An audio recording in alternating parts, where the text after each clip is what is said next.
purpose in the dating, then ultimately what's going to happen is you're going to there's going to be a conflict of some sort that's going to take place as time moves on. Okay, when you date for a nice period of time and this, that, and the third, and you're going out with this person here and there, you don't really have a purpose, or you're not really trying to serve a purpose in dating the person, then that person is going to bring that up. And then you're going to have that. So what are we doing? Conversation. You're going to have that, right? And so the best thing to do is to be completely upfront about what your intentions are in the beginning. And also, this is, again, I said this on my IG Live, that it's good for people to say what they want in the beginning, all right? Because if you don't say what you want in the beginning, then you have no reason to complain.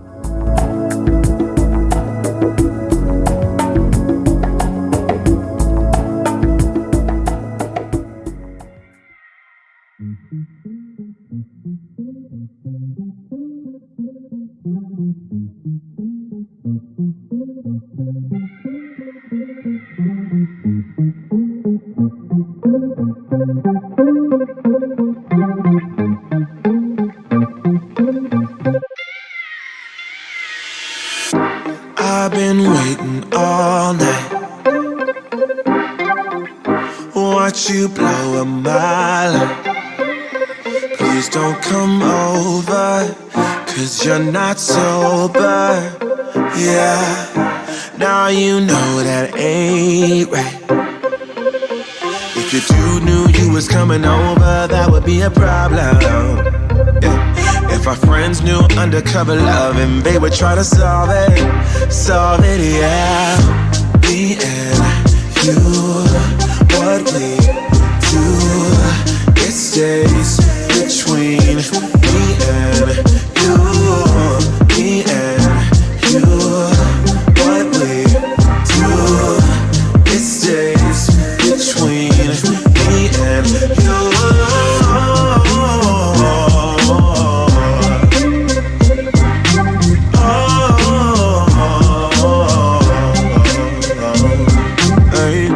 Please don't touch me like that, 'cause you know I'll react. Don't make me do this, I feel so foolish. No, breaking rules, and that's facts. If your dude knew you was coming over, that would be a problem.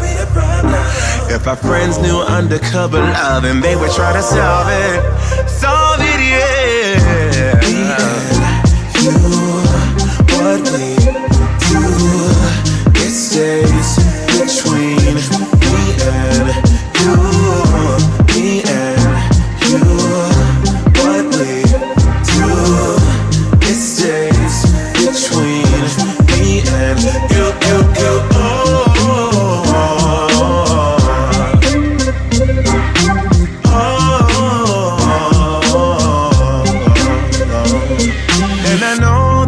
Come along, I'll be sure.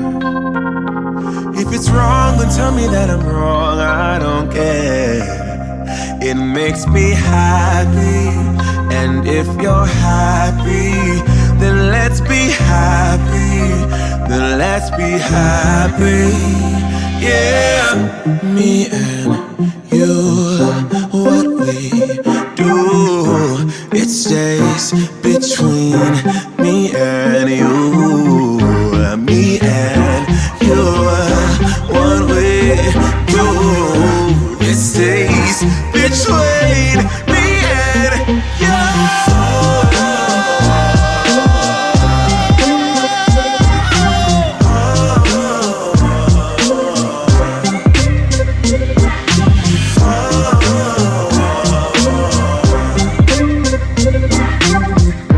It stays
Let's go, coffee beans. Let's go.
Let's go, y'all. Let's go.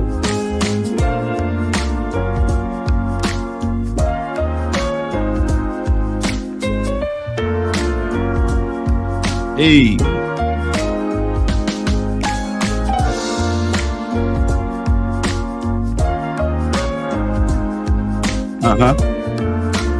What's up, y'all? What's up, y'all? Feature with the coffee mug. Put a coffee mug in the chat if you're ready.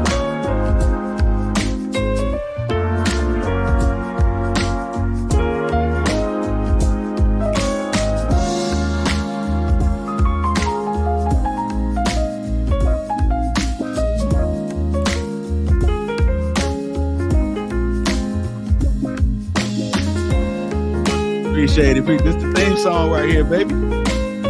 Let's go. Let's go.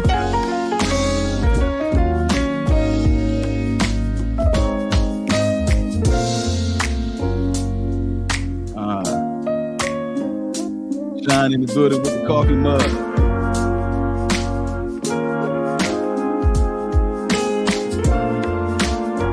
Appreciate you, baby. Appreciate you. Let's go, man.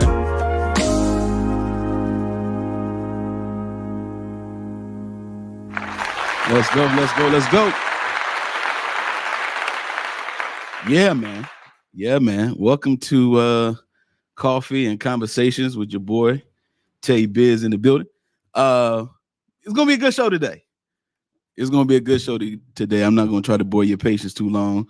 But I may need y'all to slow roll with me today for a little bit, all right? Because we got to have a deep conversation today.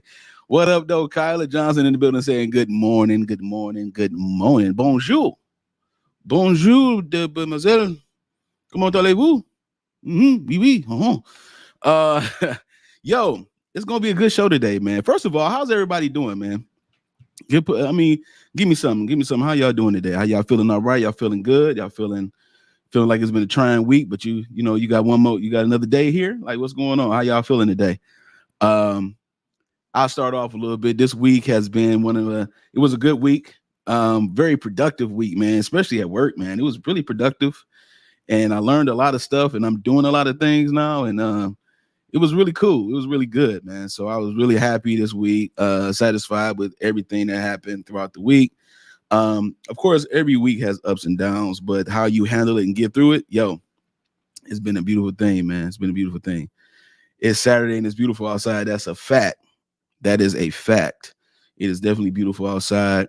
It's been a little bit of rain, I heard, in certain areas in the Midwest, especially here in Indy.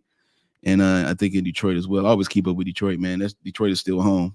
Detroit is still the 313 ain't never going nowhere with your boy. You feel me?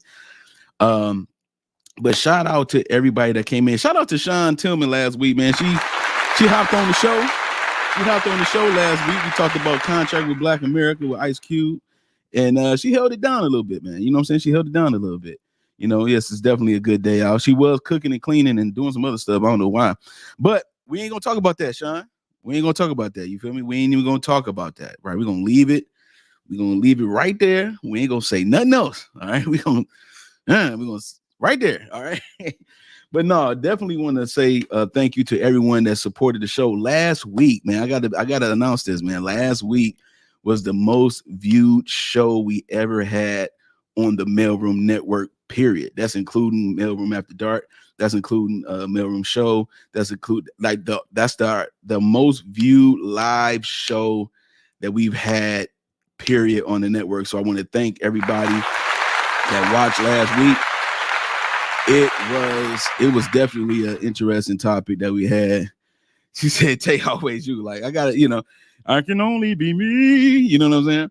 But shout out to everybody, all the coffee beans. I really appreciate you, man. Listen, some of the most beautiful conversations, some of the most meaningful and productive conversations have happened over a cup of coffee. So with that being said, let's brew. Get your sip of coffee if you got it. Let's go. Mm-hmm. Oh yeah, I don't give a sip today. Last week I had the I'm a Classic mug, man. That was a dope joint. Anyway, we're gonna dive deep into the show. All right, I ain't gonna bore your patience too long. I had so much on my mind, and so I wanted to break some stuff down. Y'all saw the thumbnail.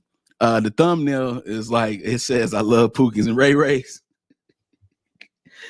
Hey, listen, man. I had so many people laugh at me, and so many people be like, "Why you do that? What are you talking about?" It's like it was all crazy. But this is going to be an interesting topic because before we deep dive into the main meat and potatoes of the show, we're going to lead up to why the I love Pookies and Ray Rays came up. First of all, some young lady on TikTok, she talked about how she loved Pookies and Ray Rays and stuff like that. But we're not going to deep dive into that. Y'all can watch that toxic stuff on your own time. But there was a panel discussion on the Lapeef network that a young lady by the name of Paradise Paris, she was talking about the Pookies and Ray Rays and all that kind of stuff. But she mentioned it a little bit about where it come from and how it began and blah, blah, blah, and all that kind of stuff, right? So we're going to deep dive into that particular video a little bit later. But right now, we're going to talk about the psychopathy and the sociopathy of our brains and how that affects our decision making. All right. I want to go on a scientific hormonal. That's hard to say. Aspect of why we do what we do.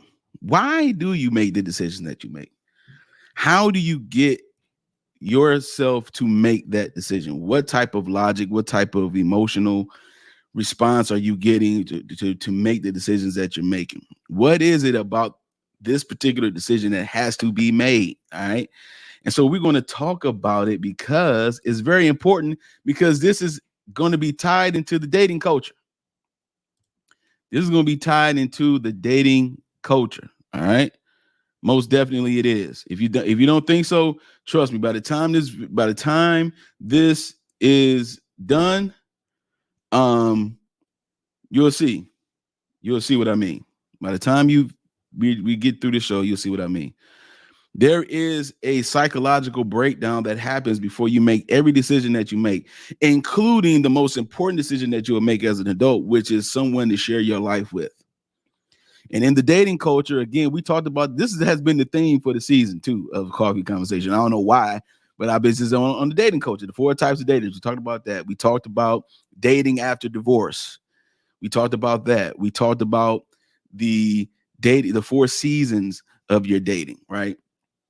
We talked about some other stuff too. We talked about so many things. And so, and we had interviews with guys, I had some guests and stuff this season as well. But today we're going to deep dive. And I got the panel, I got the link open. I got the link pinned to the top of the chat.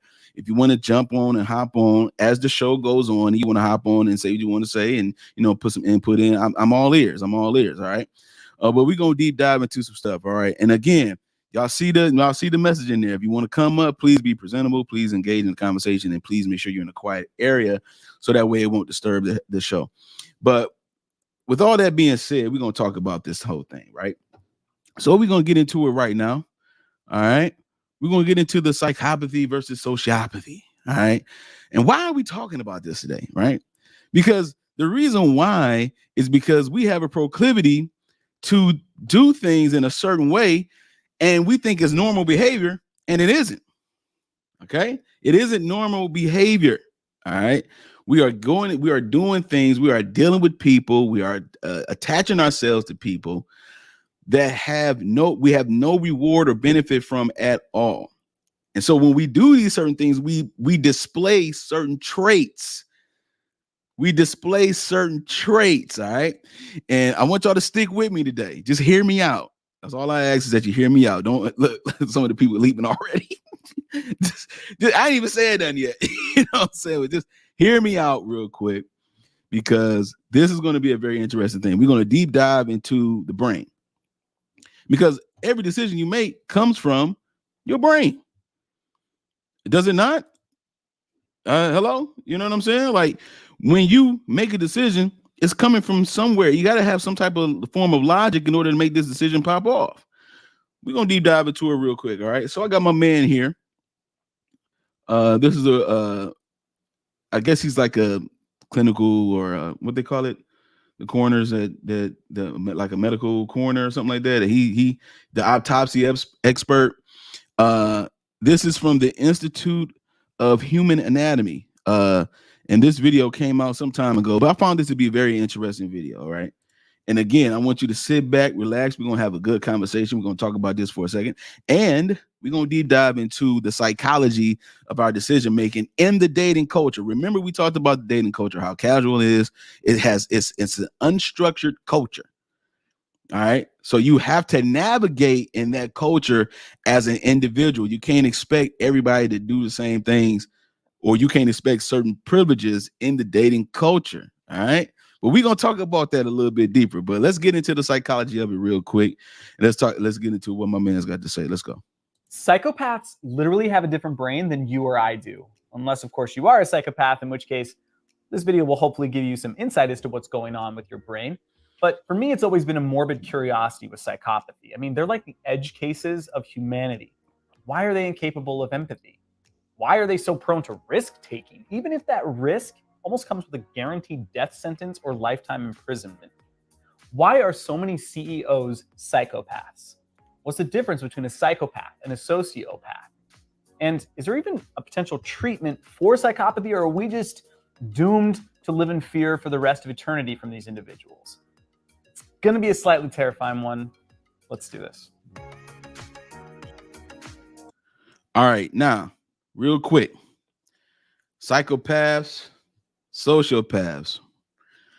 Now, I want to get into the sociopath real quick. I want to talk about the signs and the traits of one. Y'all might want to write this down. All right. Lack of empathy for others. All right. So we know that a lot of times when a person has a lack of empathy for others, or lack of anything when it comes to other people, that it leans towards the antisocial depression disorder, antisocial disorder. It leans over to the narcissistic area. Okay. It leans over to that. But it's also more than that. Lack of empathy for others, impulsive behavior, attempting to control others with threats or aggression. Yeah, that's definitely one. Using intelligence, charm, or charisma to manipulate others. All right. To find something to gain from you. And not learning from mistakes or punishment. How many people you know? Okay. How many people you know constantly make the same mistakes over and over and over again? So much so to the point where they're trying to make something happen that shouldn't happen.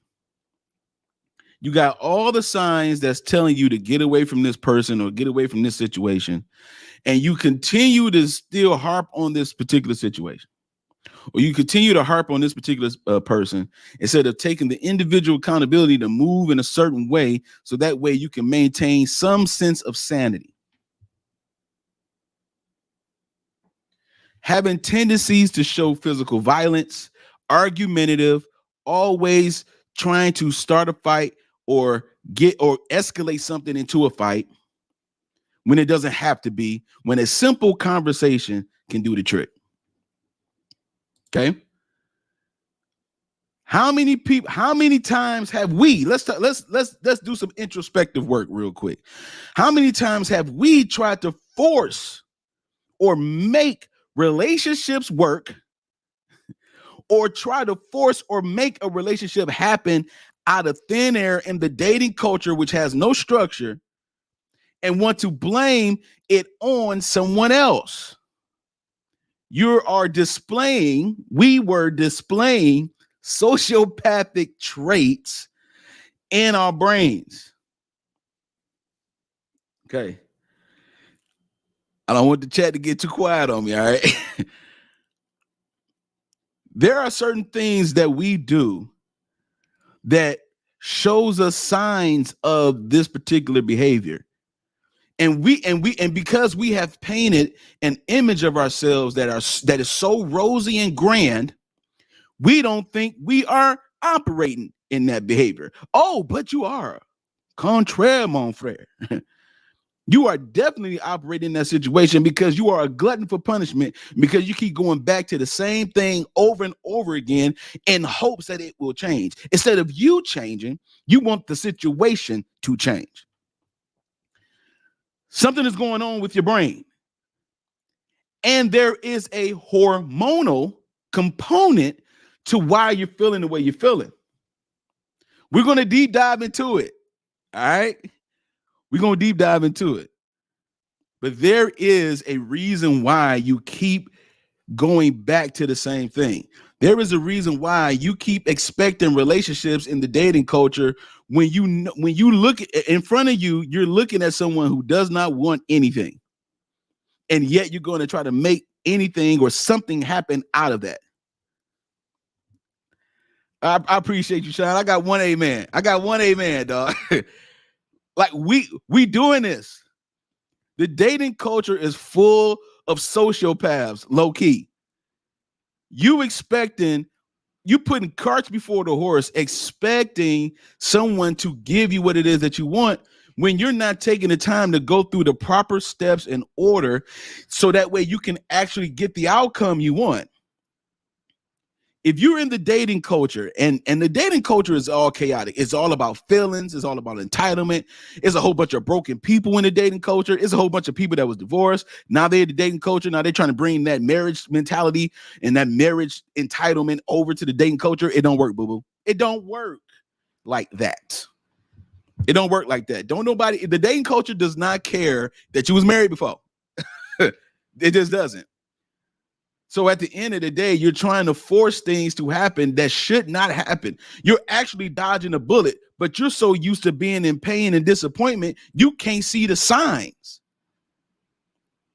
You're such a glutton for disappointment, you cannot see the signs that you need to change.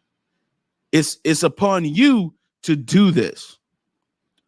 So let's keep going with the video. I just want to point that out because the psychopathy of it, we understand what that is to a degree, but the sociopathic aspect is something that we don't talk. It's a very subtle thing. Remember, using intelligence and charm and all this charisma in order to gain something from you. So we're going to talk about how to navigate in that space. Watch this. Let's go. My man's going to break it down for us. There is no official diagnosis of psychopath or sociopath. Instead, these are terms that the public or professionals even will use to just communicate behavioral symptoms that someone is experiencing. In reality, both psychopathy and sociopathy belong to what's known as antisocial personality disorder, or APD. Now, this is huge. APD is one of 4 personality disorders that belong to what's called cluster B personality disorders.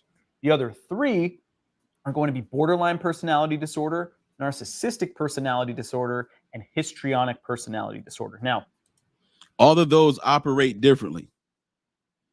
This is why he said cluster B personality, because some people have a combination of these things. A combination of these things. So when you meet someone, because again, this dating culture is nuts, man. Let's keep it a bean, though. Let's keep it a stack. This dating culture is crazy. There is no sense of commitment, consideration, or nothing to a degree. Once that person get what they want from you, then they're gone. They ghost. Or, like I said before, or they become impulsive and move on to the next thing. Move on to the next person that could give them what it is that they want, or that they think that they want, or that they feel entitled to whatever they want. They will move on into that space, knowing that knowing that the outcome is not going to be conducive to what you desire. But you're gonna make it happen anyway because you got something wrong with you. It ain't just other people that's hurting you. You're hurting yourself sometimes. You're hurting yourself by trying to force your expectations to be met with someone who is not qualified or capable to fulfilling the expectation. We're gonna deep dive. Let's go. Well, none of those are desirable disorders to have by any stretch of the imagination.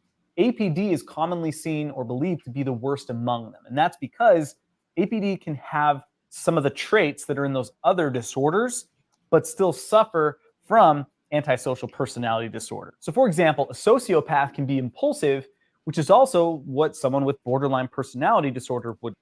Didn't I just say that? Let's go.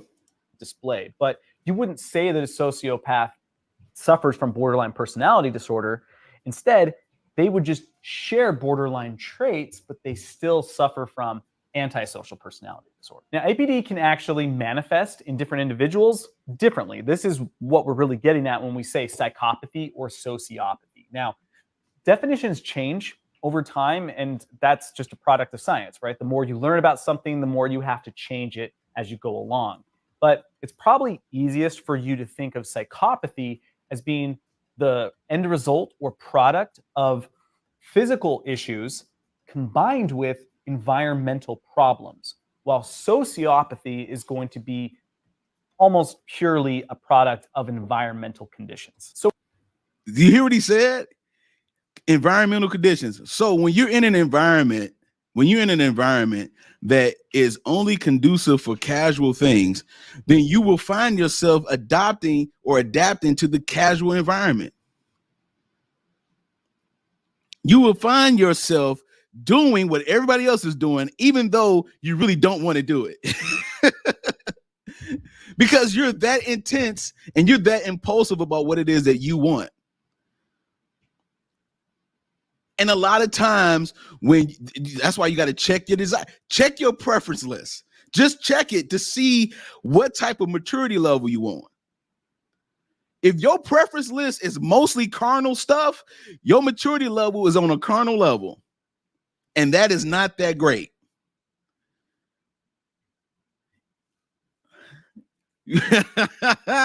Oh man, the church is quiet, my boy.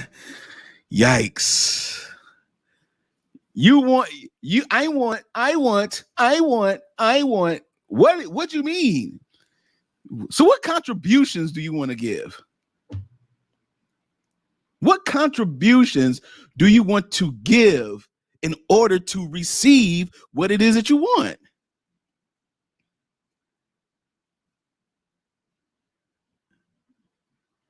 She said, we listening? I appreciate it. I appreciate it. I mean, because the thing about it is you want these things. You want this particular love role. And again, Disney messed us up, messed up the world, especially here in the United States. They messed us up.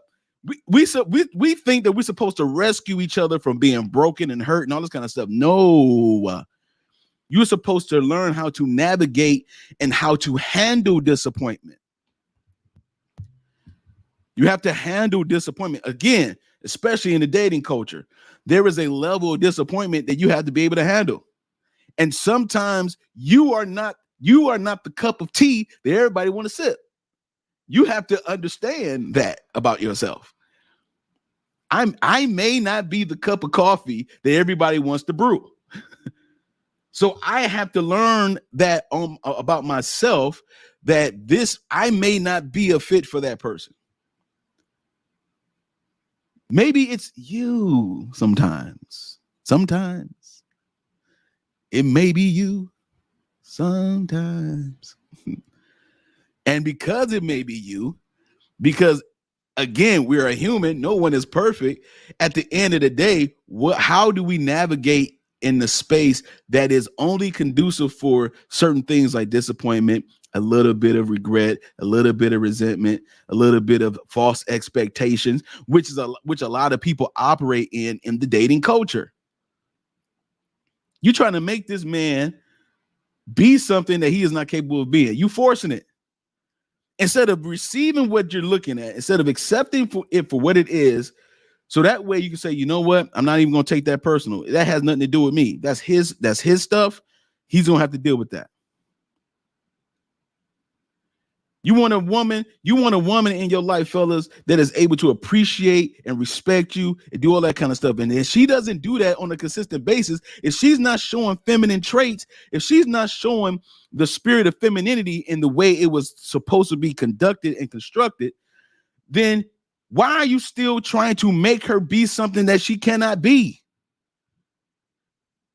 She can have the desire to be it all day long, but if you can't do something, then you're not capable. You still do not fit where I'm at.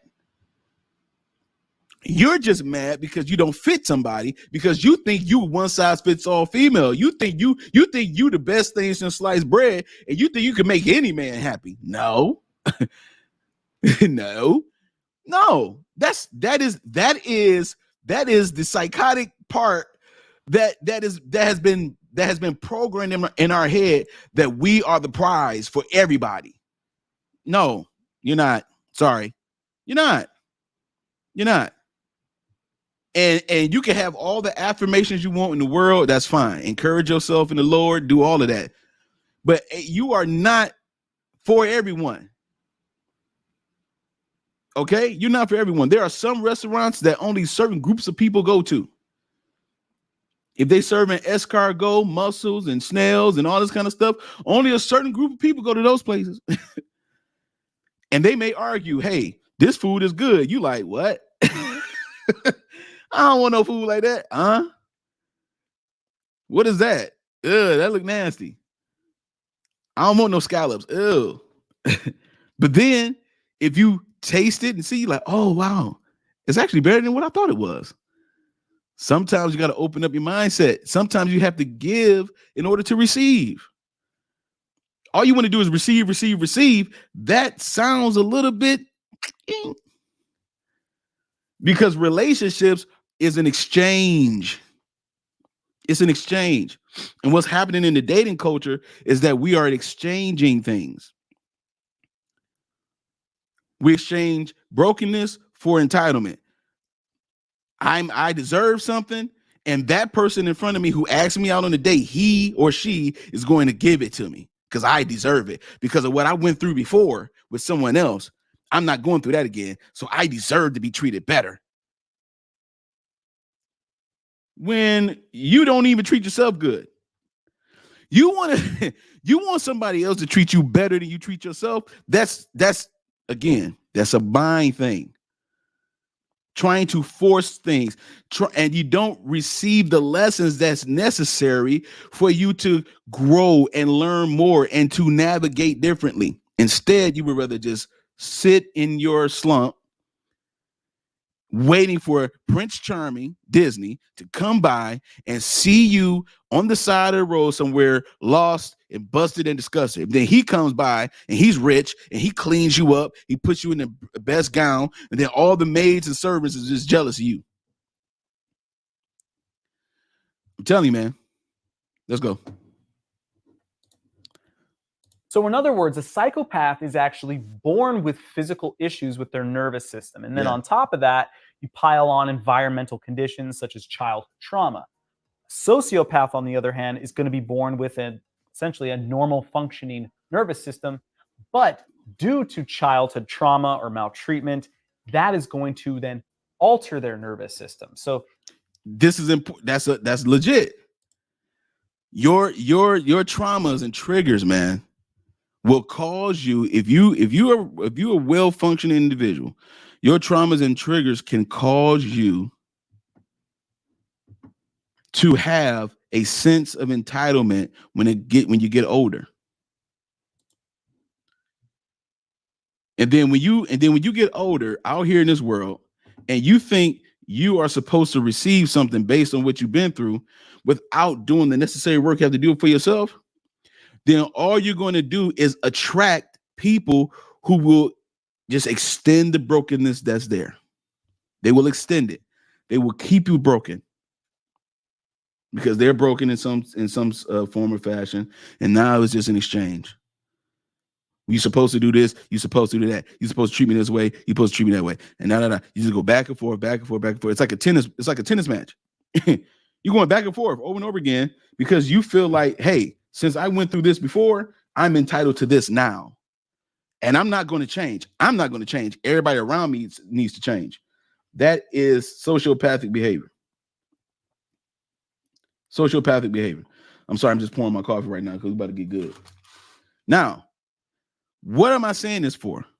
Because it leads to two things that we are always trying to find: pleasure and happiness.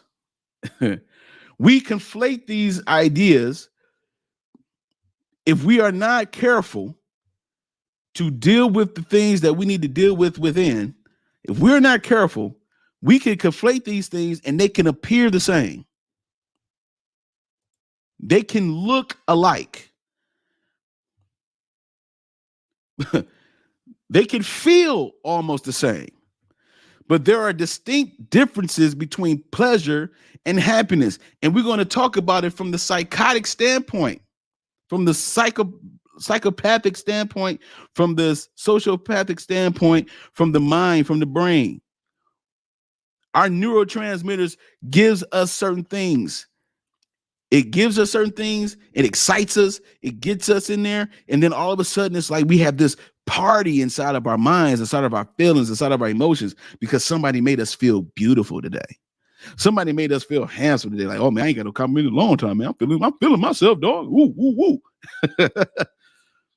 You see, it incites you. It gets you going. It gets your blood pumping. And why is that? It's because you're not dealing with the fact that you need to do some work. No one has the duty to wake up in the morning and make you feel good about yourself. No one. And you're trying to operate in a culture where people don't care. They have agendas, they have intentions, and they don't care. They don't care about your childhood traumas. They don't care about none of that. They trying to see what that mouth do. They trying to see what that, you feel me? You know what it is out here, man. Everybody's trying to get something from somebody, but they're not trying to actually operate in the intent in which connecting was made for. Relationship was made for. So when you're navigating in the dating culture, you got to understand that there is a psychological aspect to the dating culture that we don't talk about. Again, I'm telling you, this season 2 of Coffee, I've been talking about all the aspects of the dating culture that we are afraid to talk about, because in some instance, we are benefiting from the culture in some capacity, whether it be physical sex, whether it be in intellectual penetration, whether it be just companionship, something. We are all benefiting from something in the dating culture. Even if you know somebody that you kicked it with and y'all don't kick it no more, but they still willing to help you, that's still a benefit from the dating culture. It's still a benefit. And like I said before, in one of the seasons of one of the shows on the Mailroom Show, I said this before, ladies and gentlemen, that ladies, a man is going to help you regardless. You always got some help. There is some man that's going to help you, period. If you have absolutely nobody in your life that's willing to help you in any situation you're in, then that's a problem. Because being a woman alone, a man gonna be like, oh, I got you. I'll take care of it. All you gotta do is go down the line. Test it. Test it. I've said this before. Every woman got a dude in their phone that they know they can get something from. Whether it's a date, whether it's money, whether it's just time, whether it's some type of emotional confidence, whatever, he's going to ride that coattail and be like, yeah, girl, you the finest thing ever, blah, blah, blah, blah, blah. Because in hopes that he could get a little something from you. This is what it is. If you think for 1 second, I mean, a stranger, test it out. Just test it. A stranger, he might look at you a little weird at first, like, what? But he gonna go in his pocket and he gonna do whatever. Don't take, look, like little boy LeVar Burton said, don't take my word for it. Take a look. It's in a book, Reading Rainbow. Yo, we're gonna get into the pleasure and happiness, right? Because pleasure and happiness operate in two different ways, in two different things. There's a dopamine, there's a serotonin hormone that we all produce when it comes to pleasure versus happiness. Now, this video comes from it's a matter of fact, hold on. It's called Fit Mind channel on YouTube. Now, this video, Dr. Robert Lustig, who is someone that I have been studying his work for years. He is an endocrinologist, and this man is able. Sean, you laughing at the Reading Rainbow, Sean? You was laughing at that. He's an endocrinologist, and he is able. That's the study pretty much of the hormone, and it talks about how hormones affect your physical body, how it affects your thyroid, diabetes, whatever the case may be. Also, your receptors, your brain, your mind, and how those things operate. Dr. Lustig been in the game for over 40 years. The man is brilliant. And he is going to break down the differences between pleasure and happiness, because we are conflating the two. We think pleasure is supposed to make us happy for a long period of time. We think that. This is the reason why we in the dating culture and we get pleasure from someone and then we want to get a relationship out of it. You're hustling backwards.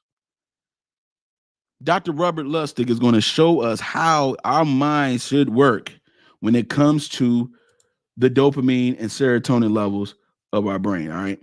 We're going to deep dive into this today. I'm telling you, we're going to deep dive into this, and then we're going to get into the Pookie and Ray Rays and why people choose the Pookies and Ray Rays and trying to get relationships. Let's get into it, yo. Dopamine is the learning neurotransmitter. It is the positive reinforcement neurotransmitter. It is the transmitter that says, this feels good, I want more. Now, serotonin is the opposite. It's the neurotransmitter that says, this feels good, I don't want or need anymore. Those are clear. Okay, you hear that? Dopamine. This feels good, I want more. That's connected with greed. That's connected with no satisfaction. Serotonin is, this feels good, I don't need anymore. I'm satisfied, I'm happy with what I received, or I'm happy with what I gave. I don't need anymore. All right. So there's no glutton for punishment. There's no glutton for pleasure. There's no glutton for anything that's short term. Everything is pleasant and happy and content when you're in the serotonin. All right, let's go. Clearly two different things. And the problem is, if you don't know the difference, then you are basically subject to continuing to try to reward yourself ad nauseum. Now, there's a third component to this pathway that is absolutely essential. Yeah. And it's called cortisol. So cortisol is the stress hormone. And what cortisol does, which is particularly important in this story, is it works on this part of your brain right here. Yeah. The part right behind your forehead, the part right above your eyes, called the prefrontal cortex. The prefrontal cortex is the part of your brain that keeps you from doing stupid things. The prefrontal cortex is the part of the brain that keeps you from doing stupid things. Cortisol helps with the prefrontal cortex. This is why we talked about sociopath just a minute ago and the difference between the psychopath and the sociopath. No one is calling. Again, it's not a diagnosis. It's the fact of there are traits. The prefrontal cortex helps you to make cognitive decisions and keeps you from making decisions that are harmful to you.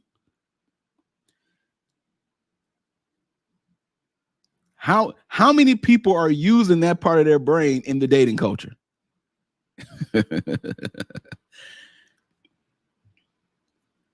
How many people are still walking through this one particular wall, hoping that a door appears so they can actually get through it? There is a psychology to this dating culture. There's a psychology to how we operate in it. And we need to have a check with ourselves. Stop trying to fix everybody else when you're broken, when you're damaged. Your prefrontal cortex ain't on point. And it's okay to not be okay. See, this is the thing. We want to have this ego trip and this prideful approach to when it comes to certain things when we do something out of pocket. Excuse me, like we can't be out of pocket sometimes. Oh, yes, you can. How many times have you just put a 1 in the chat if you have said to yourself, man, I'm acting out of character, man, I can't believe I just did that. Put a 1 in the chat. Come on, put a 1 in the chat for me. If you have said that to yourself, like, man, I think I acted out of character on that one. That's normally not something I would do. That's not something I would normally do right there. Yeah, no, normally I wouldn't act that way. I can't believe I just acted that way. Nobody want to put on 1 in chat. They like, nah, dog. I'll put a 1 for myself. There are times in our lives where we do things. There you go. I did just this week at work. See, there you go. There are times where you say, man, I can't believe I did that. There you go. I can't believe I did that. You know why? Because you acted out of the character because you're stressed. You're stressed out and you don't know who to talk to about it or what to say about it. So you act out of character because you're stressing. You're stressed out so bad that your prefrontal cortex is starting to have lack. It's starting to be a little bit on the dysfunctional side. So when you out here in the dating culture or at work, like Kyla said, or anything, when you're where you have to remain, this is what integrity is about. You have to have integrity. You have to have a sense of walking in yourself, walking in who you know you are. Whether you in front of one person or 100 people, you remain who you are. That's integrity. Staying loyal to your own character. That's integrity. Now, if you have bad character, you need to say, hey, I got some bad character. I need some work. Stop acting like you okay when you're not. And then you want to take that not okay mentality over to the dating culture and have somebody else help you be okay through dates and through compliments and through sending you on trips and getting flued out.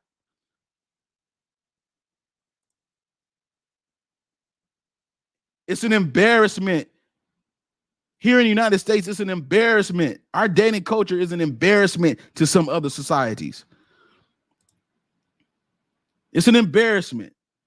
The other societies looking at us like, man, these people are crazy. Don't even know how to stay together. You taking that damaged part of your brain over to the dating culture, hoping that somebody will hook up with you and all that kind of stuff, or get with your program, and they looking like, nah, man, I don't want none of that. So you settle for a Pookie and Ray Ray, which is what we're gonna talk about a little bit later. I appreciate the love, y'all. We do this to ourselves, and then we try to blame somebody else for what we do to ourselves. We give ourselves false expectations. We put it in the dating culture. Then we want somebody else to fulfill the false expectations. That is ridiculous. It's time for us to grow up. We're not in Kansas anymore, Dorothy. We are in the real world. We're in Zion. This ain't the Matrix. If you keep living, you're going to get older. And the older you get, you're going to find out. You F around, you're going to find out what it's like to be damaged up in this area. This is why we have to learn how to eat certain foods and do certain things that is able to build our prefrontal cortex. Instead, we lean over to things that give us pleasure. My man, Dr. Luster, he going to break it down. I ain't even got to say nothing else. Oh, he going to break it down. Let's continue. I call it the Jiminy Cricket part of your brain, like for Pinocchio. Bottom line, if you have a dysfunctional prefrontal cortex, you can't see the future. You only live for the moment. Prefrontal cortical dysfunction is what turns a human into a lizard. See what he's doing? He's on the phone driving. He's on the phone while he's driving. He can't get away from the short term. He can't stop. He can't stop. He said it's the Jiminy Cricket part of the brain. It's the part of the brain that'll get you all messed up if it's dysfunctional. You can't even see the future. If you got a dysfunctional part of your brain right here, you cannot see further than what's in front of you. So you take everything that's in front of you and you make it try to last forever. And it ain't there forever. It's not for forever. It's a temporary fix. It's like a junkie. It's like a person who's addicted to things. You just go back to the short term to fulfill or to get away or escape from the problem that you have. Let's continue. Okay? Doesn't matter what happens in the future. I need my reward now. I need it now. And so there's no ability to cognitively inhibit that feeling of reward. And that then drives the dopamine even faster. And ultimately, that's what leads to neuronal cell death. So it's the combination of dopamine and cortisol that leads to addiction. So he said dopamine and cortisol that leads to addiction. Remember, cortisol is the stress hormone. So you got pleasure and stress. Pleasure and stress comes together and it creates addiction. This is why you can't stop going over to that person to make that person do whatever you want to do because you're addicted to them. You have an unhealthy attachment to that individual. You have an unhealthy attachment to disappointment. You have an unhealthy attachment to feeling sad. You have an unhealthy attachment to lack of self-esteem. You'd rather feel bad about yourself so someone else can make you feel good instead of utilizing the part of your brain that makes you happy so that way you can be satisfied with yourself on a daily basis. And this is why practice makes perfect. You have to practice happiness versus pleasure. You have to practice it.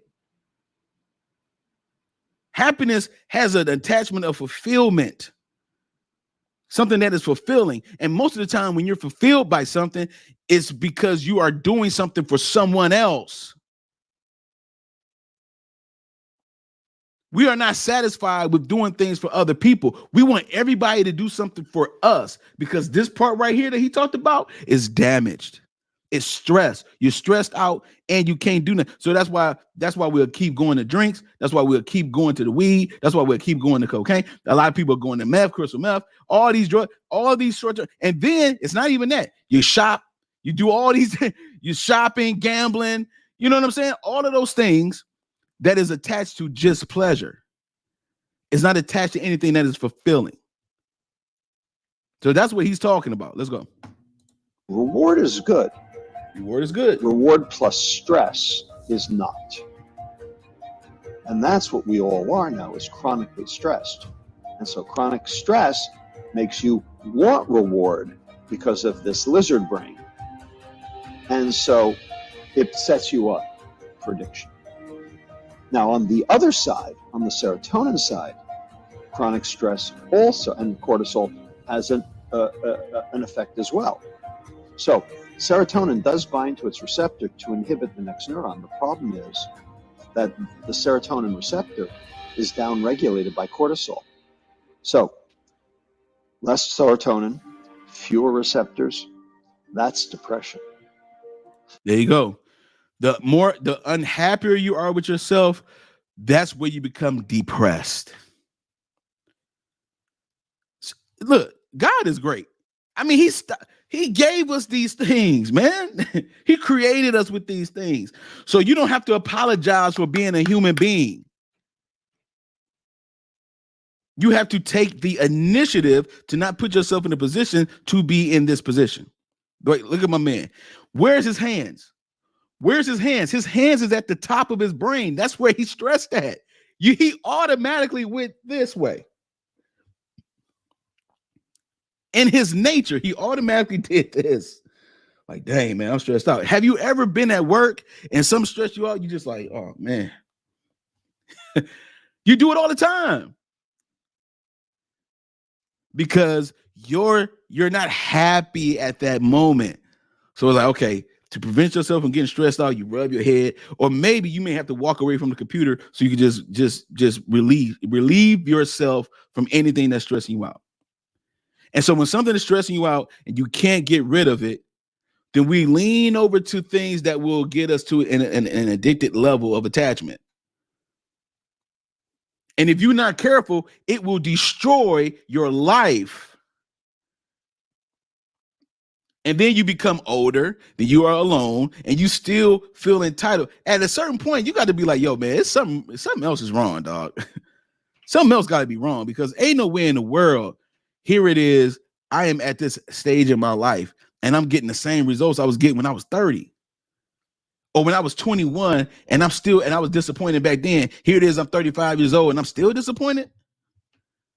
Like, you got 14 years of disappointment going on in different stages of your life and with different people, but the outcome is the same.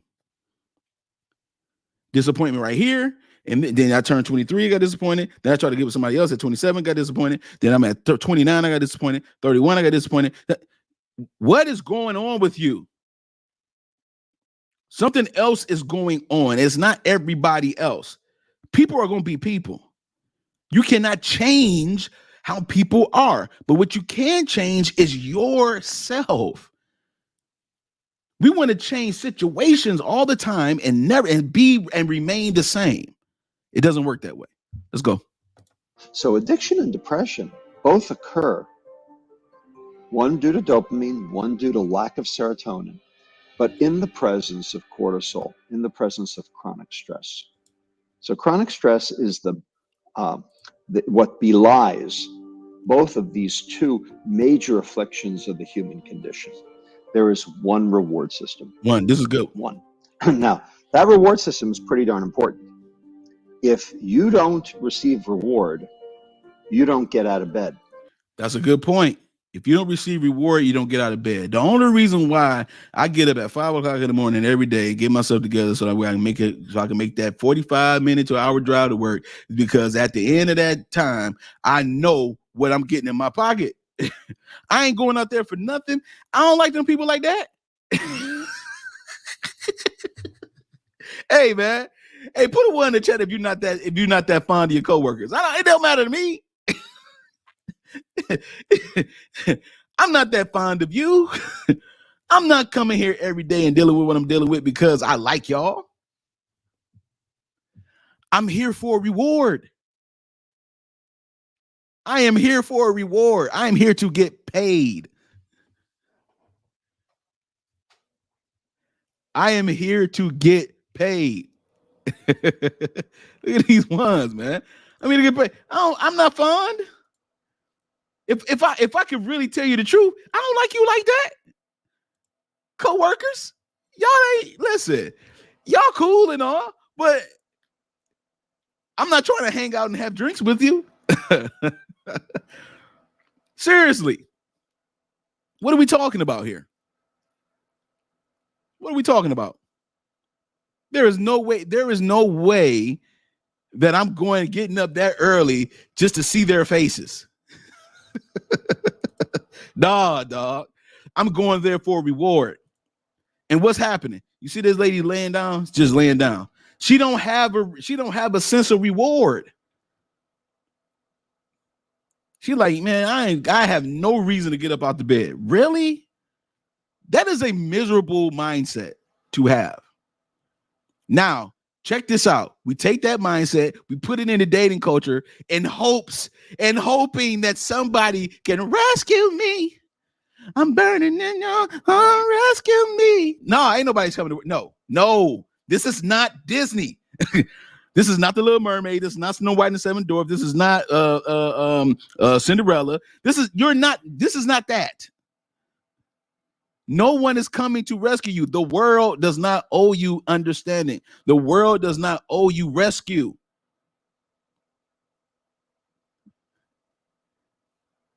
Yeah, I'm gonna call this dude right here because what I'm saying, or hopefully we go out or something like that. I want to feel special. I want to feel pretty. So I'm gonna get dressed up and all that kind of stuff. Now you have no man. You're not in a relationship, but you got a roster of guys that one of them you can say, hey, you could go out with, and he'll make you feel good for a change, and then you come back. You just used them,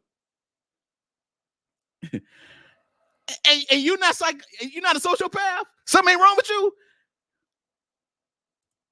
You're using him for your own personal gain to make yourself feel good, and he gets no reward at the end. He has hope.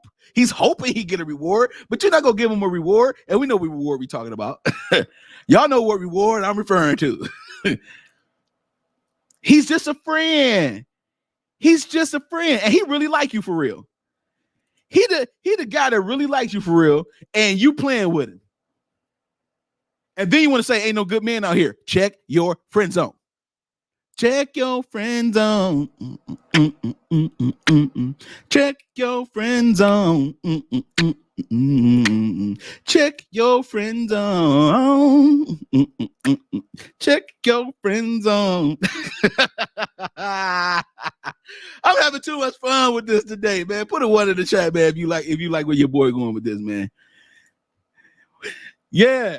Oh, baby, you got what I need, but you say he's just a friend. Let's go, dog. But let's get into these things, man. Let's get into this video, man, because my man, Dr. Luster, he about to break it down, dog. He about to break it down. Put a fire in the chat if your boy doing all right, man. Let's go. You actually lie in bed and die is what happens. And that's been done in transgenic animals. They've basically, knocked out the reward system, and those animals have no will to live.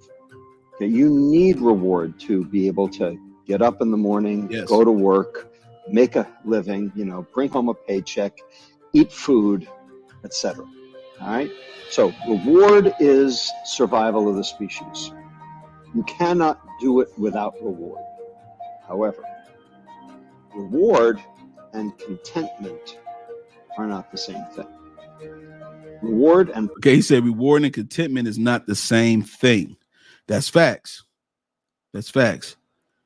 That's facts, because you earn reward. You have to do something to get a reward. All right, so let's go. Pleasure are synonymous. Contentment and happiness are synonymous. So people in our society have confused and conflated these two concepts. Yep. Pleasure and happiness. Yep. So I find that there are 7 differences between the two, and people need to understand these differences in order to be able to make head or tail of, number 1, the world, and number 2, how they're being manipulated by the world in order to make them miserable. So those 7 things, so the 7 differences.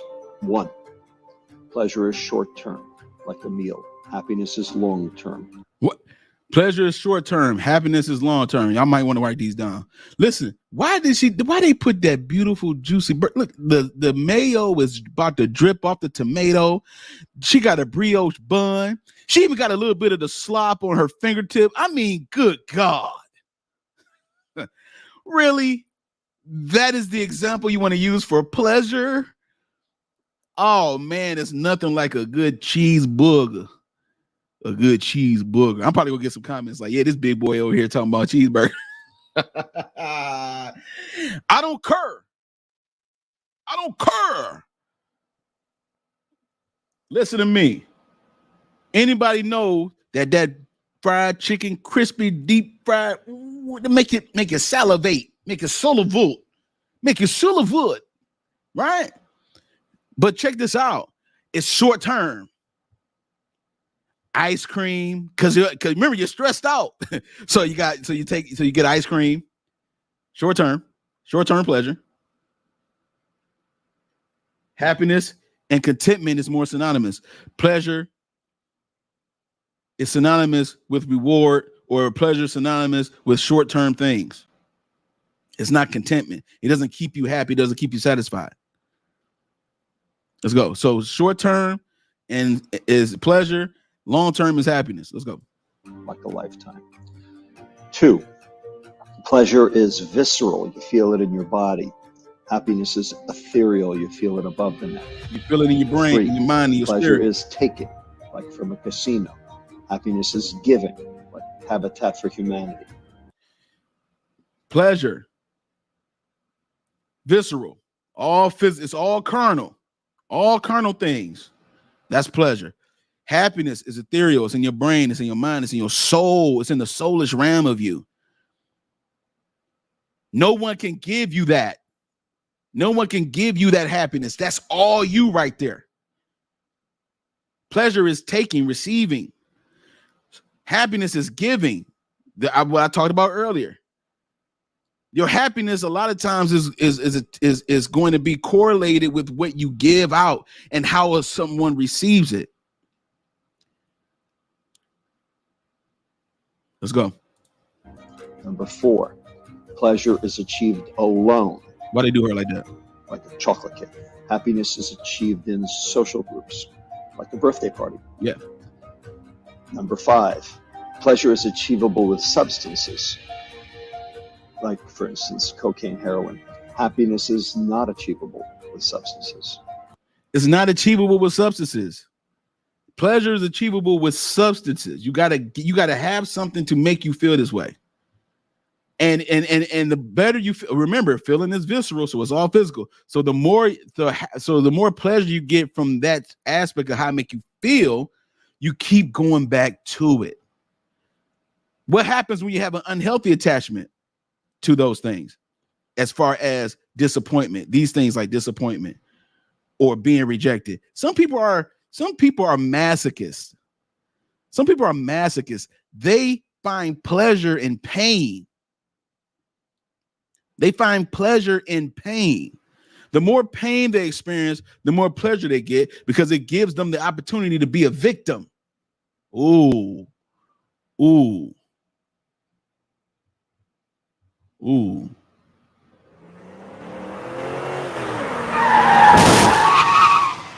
Ooh.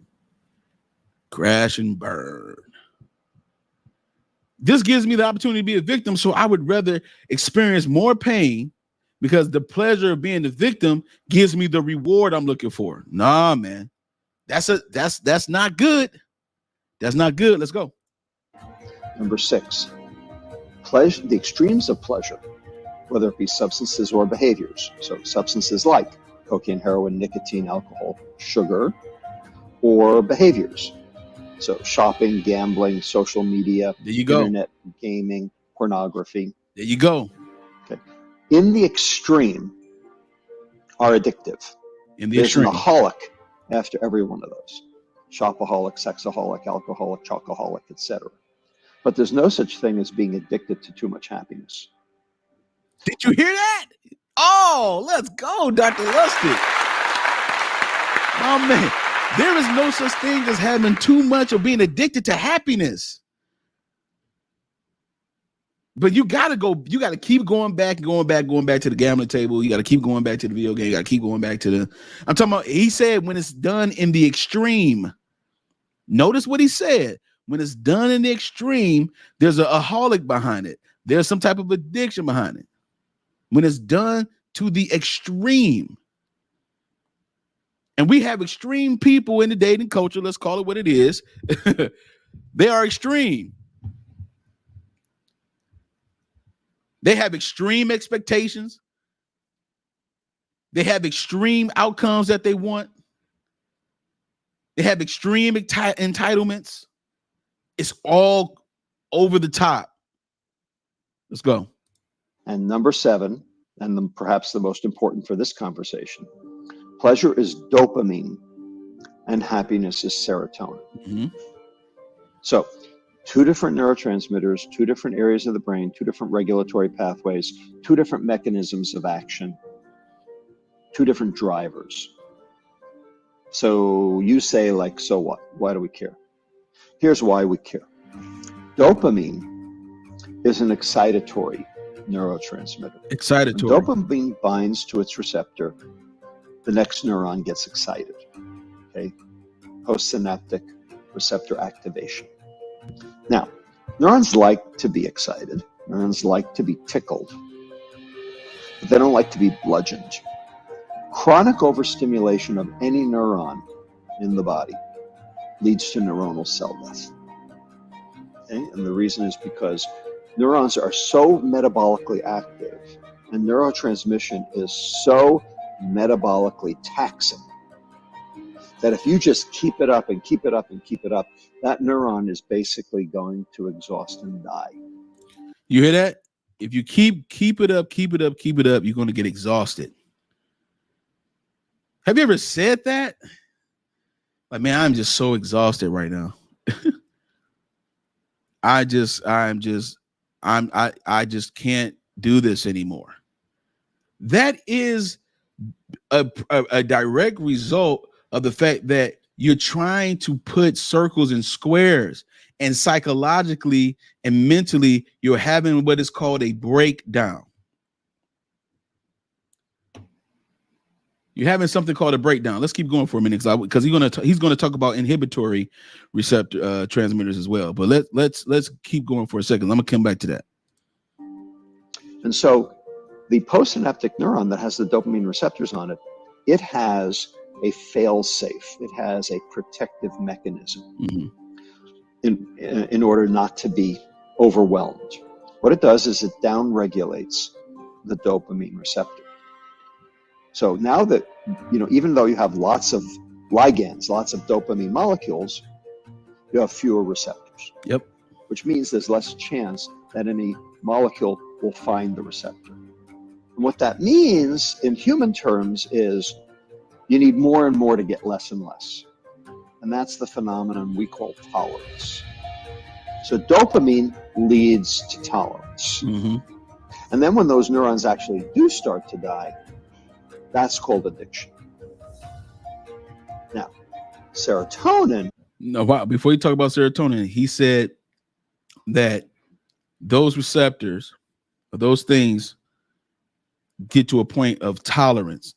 And sometimes people have a high tolerance for pain. Some people have a high tolerance for, getting high or whatever. They get high so much to the point where they need something stronger to get them higher. This is because the dopamine effect is so messed up that you got to kick it up to another level just to get that short-term pleasure. You see what I'm saying? And so, and again, this all relates to how we operate in the dating culture all the time. We have a pleasure, and then it's like, yo, we need more. We need more. Oh, I need more. So much so to the point where you become like he said, lizard brain. You become like this, like, I just need more and more and more. And then you got to get something to get you higher than what you felt before. And then you get addicted to that. And then once you have a high tolerance for that to the point where you become immune to it, you need something higher to get you more pleasure than that. It's a never-ending slope. It's a bottomless pit of desire and pleasure and short term, and you can't control it. When you get out of control like that, that's when you need help. And you refuse to help because you got the fail safe. You like, yo, you protect your short-term pleasures. Man, let's keep going. Now he's gonna talk about serotonin, then we're gonna go to commercial. And This other neurotransmitter is not excitatory. It's inhibitory. Now, if you're inhibitory and if you're inhibiting the next neuron, do you need to downregulate the receptor? No, because the neuron's not going to die because it's not being overexcited. It's being, if anything, over-inhibited. All right? So there's no such thing as overdosing on too much happiness. You can't overdose on happiness. But there's one thing that downregulates serotonin, dopamine. So the more pleasure you seek, the more unhappy you get. Yep. And if you don't know the difference between reward and contentment, if you don't know the difference between pleasure and happiness, and you are led astray by, say, Coca-Cola, open happiness, or, it's 5 o'clock somewhere, or, any of these other, sort of memes and mantras that have entered our, collective lexicon about the fact that you want to, quote, get happy by taking this substance, you are sadly mistaken, and ultimately it will do a number on you. And it's been doing a number on hundreds of millions of people. Yo, the more pleasure you seek, the unhappier you become. This is the reason why you keep going back to the same things over and over again, because you are not happy. You're not happy. You are seeking short-term things to replace happiness. So this is the reason why you can't get satisfied. You can't get satisfied with anything because it's all short-term. It has nothing to do with happiness, which is related to contentment. So in that reward system that we have deep down inside in our psyche, in our nervous system, we have to experience some type of contentment where we say, you know what, this feels good, but I don't need a whole lot of it. I'm good. I'm satisfied. And are you happy with yourself? You can't go out into the dating culture and requesting other people to make you happy. It does not work that way. It does not work that way. It never have worked that way. Okay? So no one can make you happy. No one can make you feel good about yourself. You have to do that on your own. It is called introspective work. You have to do this on your own. All right. When we come back, we're going to talk about how all this relates to the Pookies and Ray Rays. And listen, we're going to have a little bit more fun. I ain't going to bore your patience too long, but I'll see you in a minute.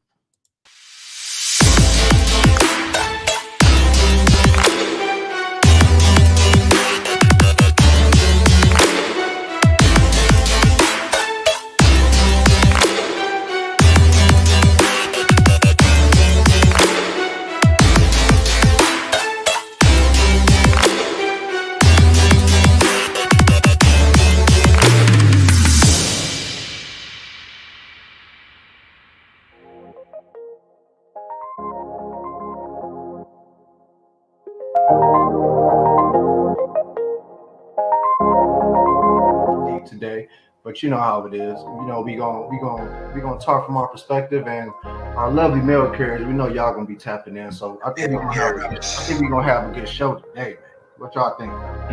Sure, absolutely. It's cool here. Oh yeah. All right, man. Y'all ready? Let's go. All right, man. First topic of the day, fellas. Does a man's weakness in women cause him to be double-minded?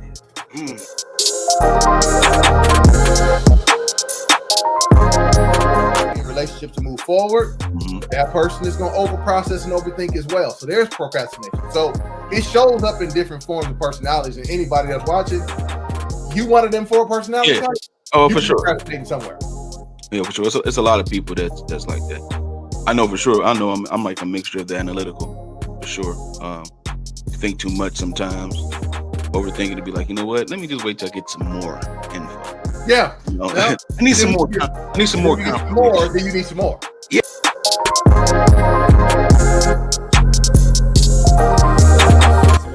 Are people asking you, are you strong and independent? Like I can see it from that nature, but in a normal dating atmosphere, if I recall, I don't be asking those type of questions. You know what I'm saying? I think that's why we're trying to relate the fact that this doesn't have to be said.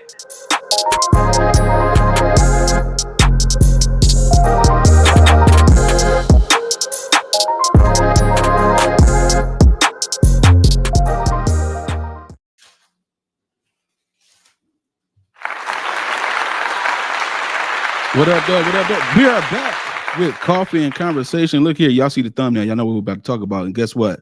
Guess what? Somebody just jumped on in.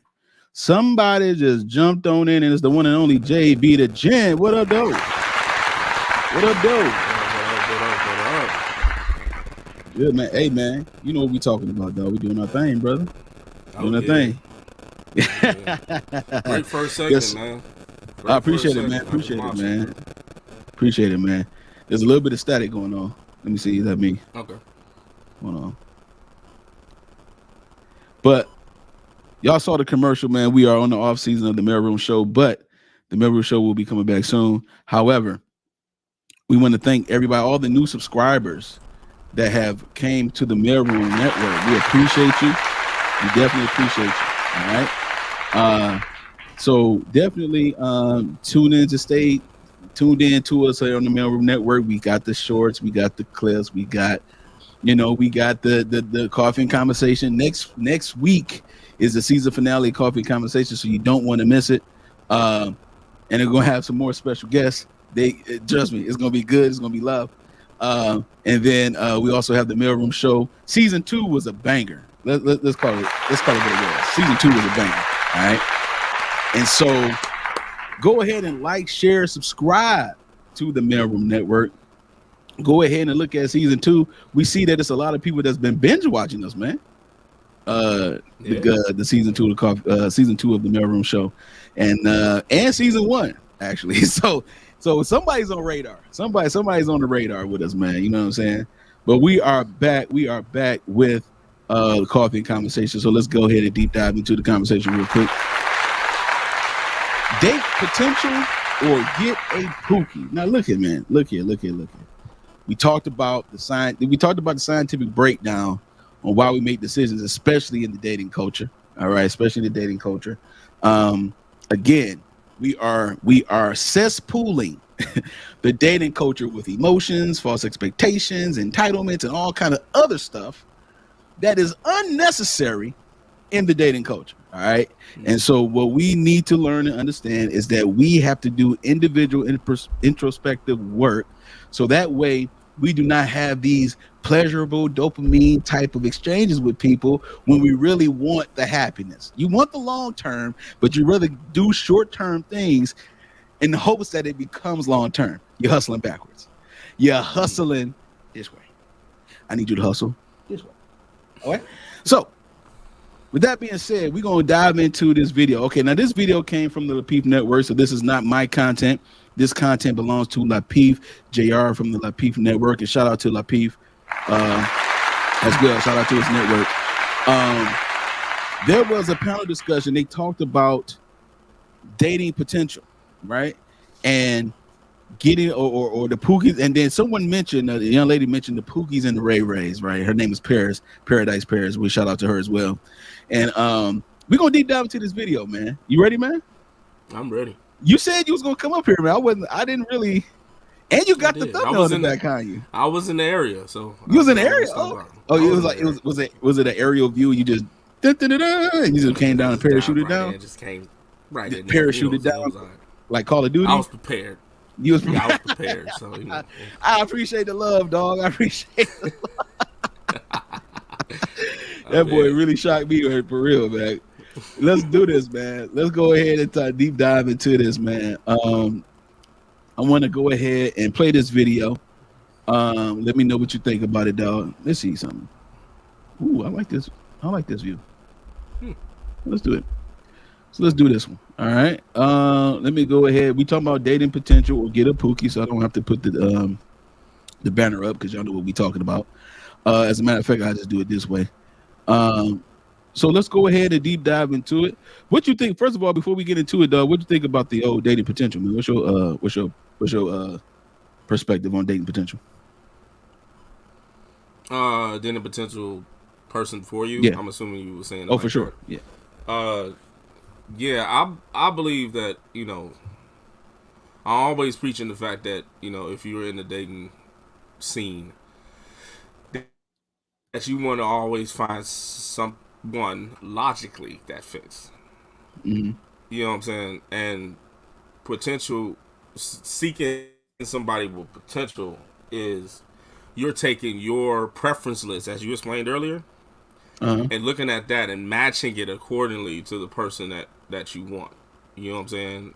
Only in that results potential. You know what I'm saying? Because it matches your preferences. First of all, your preferences got to be in order. Mm-hmm.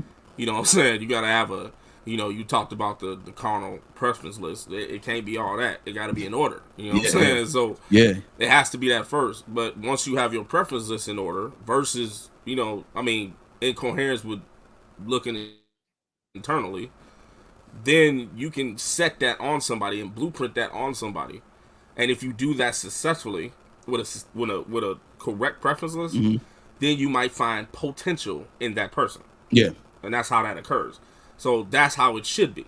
You know what I'm saying? Not saying that that person is for you off the bat because they match your preference list. Right. But for the fact you got a head start in what you want in a person, and they're meeting it some expectation. So I believe that. Anything else is uncivilized to me. Anything else would be uncivilized. So just to give it a definition, just to bring the definition out as well, potential is having or showing the capacity to become or develop into something in the future, which is what you were referring to. When a person is choosing someone, they have the potential to develop into the thing that that they should be in the future. So that deals with more like qualities, that deal with more like disciplinary things about themselves, that deals with their mentality, their mindset. All of those things take place and precedent over the carnal pieces of someone with potential. Right. Because the tangible stuff, because the tangible pieces, if you trying to find a fit just off the tangible and carnal pieces, then again it goes back to the pleasure reward system where everything is short term. This is the reason why we have to have these psychological breakdowns and these sociological breakdowns, because at the end of the day, your receptors are being downplayed in some capacity. Is it being downplayed with the dopamine or is it the serotonin? Because the dopamine downplays it. So that means you have to get a lot of pleasure, but in exchange of it, you get a lot of unhappiness. It doesn't go your way. You start, again, forcing circles and squares, and then you have sociopathic traits, which is what we talked about in the beginning of the show. Yep. So all of this is going together. So let's check this out. This video right here, Lapeef Network, this was on the Lapeef Let's Talk, which is his Thursday night show. And so let's get into this video, man. Let's see what you think. Now, I mind you, y'all, he's never seen this video, and so he doesn't know what's going to happen. so let's go. Not at all. Dating potential. Let me go ahead and play this clip. Women, why do they not believe that it's okay to date a man who is potential or has potential? So you can say that you're going to make those six figures, but if the actions don't match the words, then you are never going to make those six figures. You ain't got your... Off rip. Off the top. All right. Okay. All right. Here we go. Let's go, man. Let's go. Just six figures. It was like, hey, but together we got 4 knees and we can pray and we can make this thing work. It's not that I just saw the potential. I knew that I had the potential to call him to that place. Whoa! It was beyond lust. It was beyond. You have to be able to identify that. If you can't, you actually need to take a step back and say, all right, I need to get me straight before I even consider, what I see or what I could potentially see. So I took a season of nothingness. I was completely celibate. I was spending time with God. I had my life straight, and I knew that I could hear my Father clearly. So when he said that is what I need for you to not pursue, but to encourage and to allow me to work through you to better this individual, it was clear to me. It wasn't a happenstance or, well, I do like him and he's cute. And wait, hold on. You hear that? Yeah, that took a U-turn. Yeah, see, that's word salad. That's word salad, people. Hold on. That was word salad, bro. Yeah. That was word salad. That I could hear my father clearly. So when he said that is what I need for you to not pursue, but to encourage and to allow me to work through you to better this individual, it was clear to me. It wasn't. You hear that? Yeah. So to better the individual, what does that mean? What are you getting from that, bro? It seems like it seems like the potential wasn't there, and she's making it. You know what I'm saying? Okay. Like you trying to produce your own. You trying to produce their potential. Right, exactly. That's not what we're talking about. That's you know what I'm not saying? what we're talking about today. That goes back to subjects we had before about if we want to uplift someone, and elevate someone. That's them. what she's talking about. Exactly. Yeah, she's talking about. She started off right though. She started off good. See, that's why you gotta hear it clearly, people. People, you gotta hear it clearly. She said, "Play it back, play it back." Oh, we gonna play it back right now. Listen, she started off good. I'm gonna play her whole piece back. She started off good, but then she took that U-turn because what happened was you started talking about I have the potential to make his potential better when that's not what that is. That's not what it's supposed to be. That's not what we talking about. That's not dating. That ain't what that is. So let's go. Let's play her stuff back because I see Sean want to play it back. Let's play it back real quick. That I just saw the potential. I knew that I had the potential to call him to that place. See? Whoa! I had the potential to make him better. Like something is wrong. Go ahead. It was beyond lust. It was beyond. You have to be able to identify that. If you can't, you actually need to take a step back and say, all right, I need to get me straight before I even consider, what I see or what I could potentially see. So I took a season of nothingness.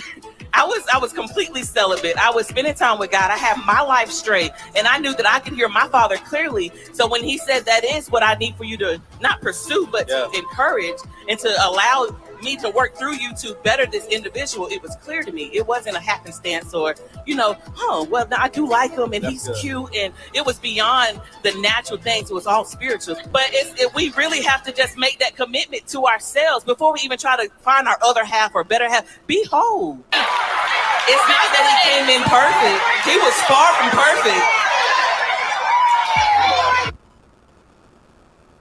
perfect. Okay. All right. So just on that alone, because we're gonna get into the panel. Just on that alone, okay. She's conflating some things because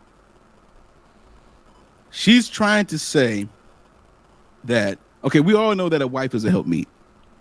I mean, everybody, if you agree with that, just put a 1 in the chat. I mean, that's just facts, right? Like, if you don't believe that, then you need to be on a different channel at this point. Because that's what it is. Like, it's not something man-made. This is something that was so from the beginning. So her being a helpmeet, she's conflating the fact that she had to have the potential to make him better. That's fixing.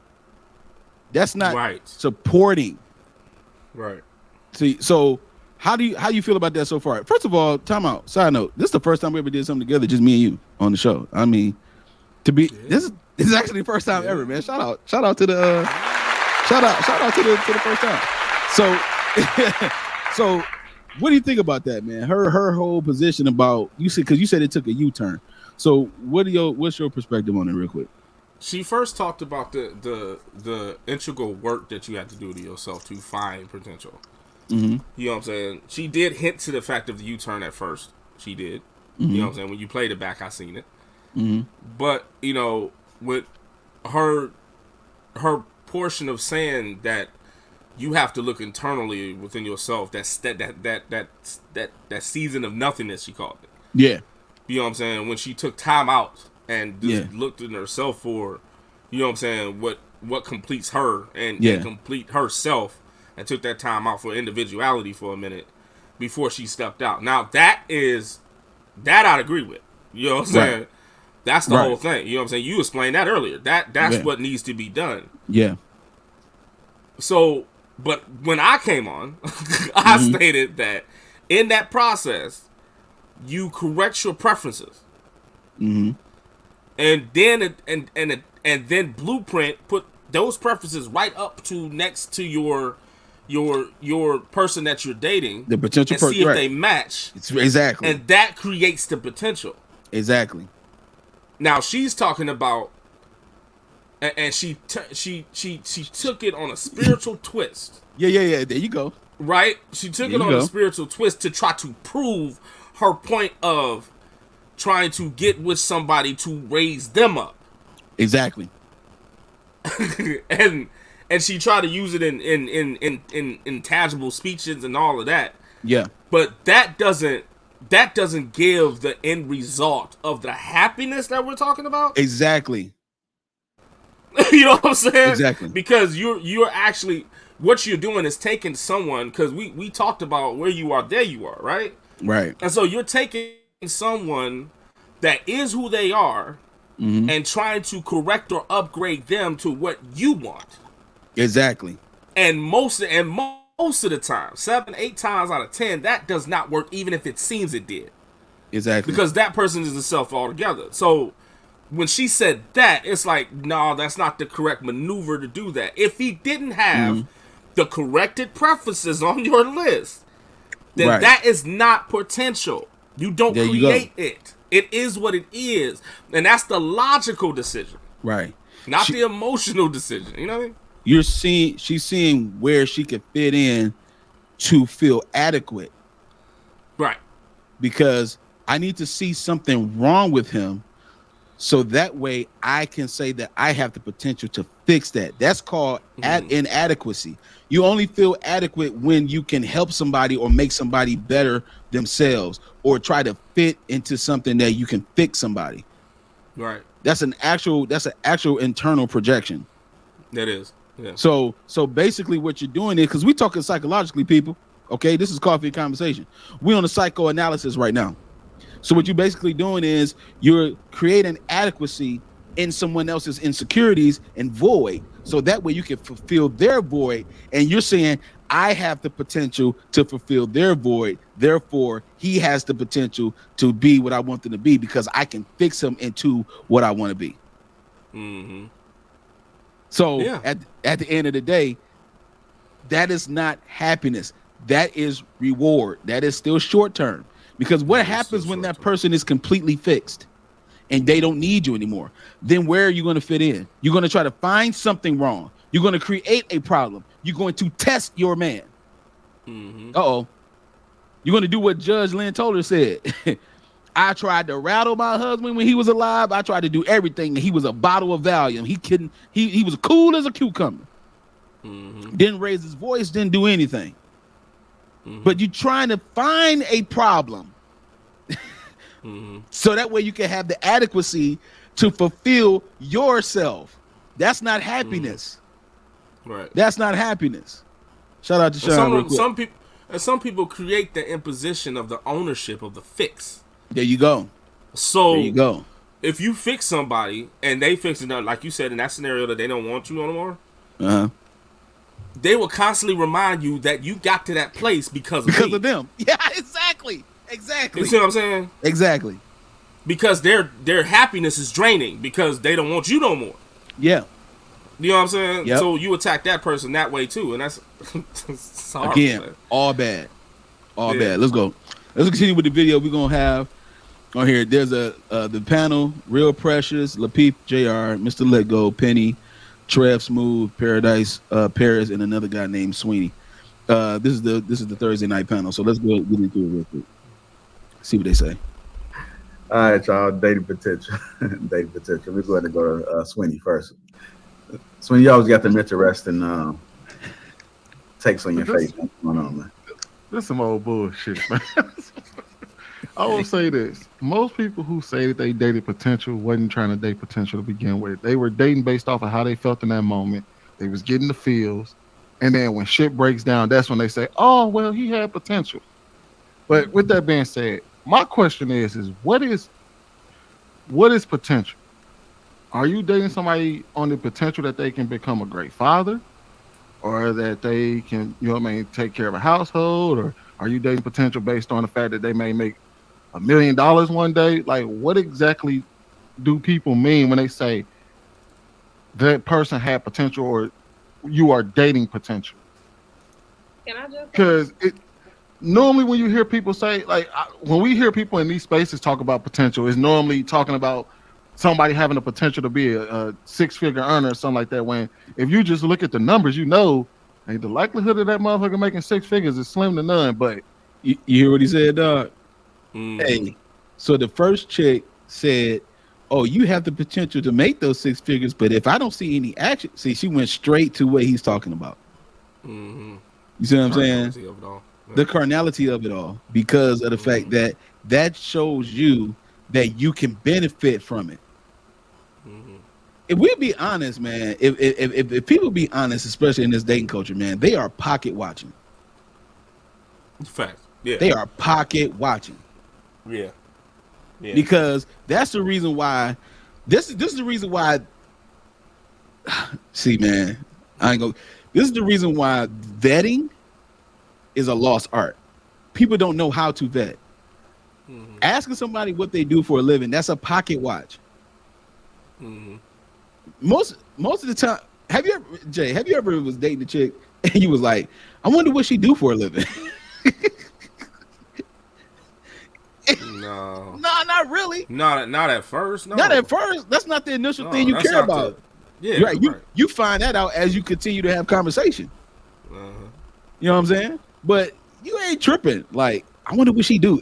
You see her in a nice restaurant or a spot or wherever you at, and you see somebody that you see a little bit of attractiveness with, and the first thing that come to your mind is, I wonder what they do for a living. Hell no. Yeah, you got attributes of charisma and character and sense of humor, and you're cute and you're smart and intelligent, and you work at Wendy's. Who cares? I don't care about you working at Wendy's, yo. Who cares? Sometimes them stuff like that be so stupid, y'all. It is stupid, y'all. Stupid, y'all. Oh, it's all stupid, y'all. Hey, yo, watch how Paris come into play, man. She gonna continue this on.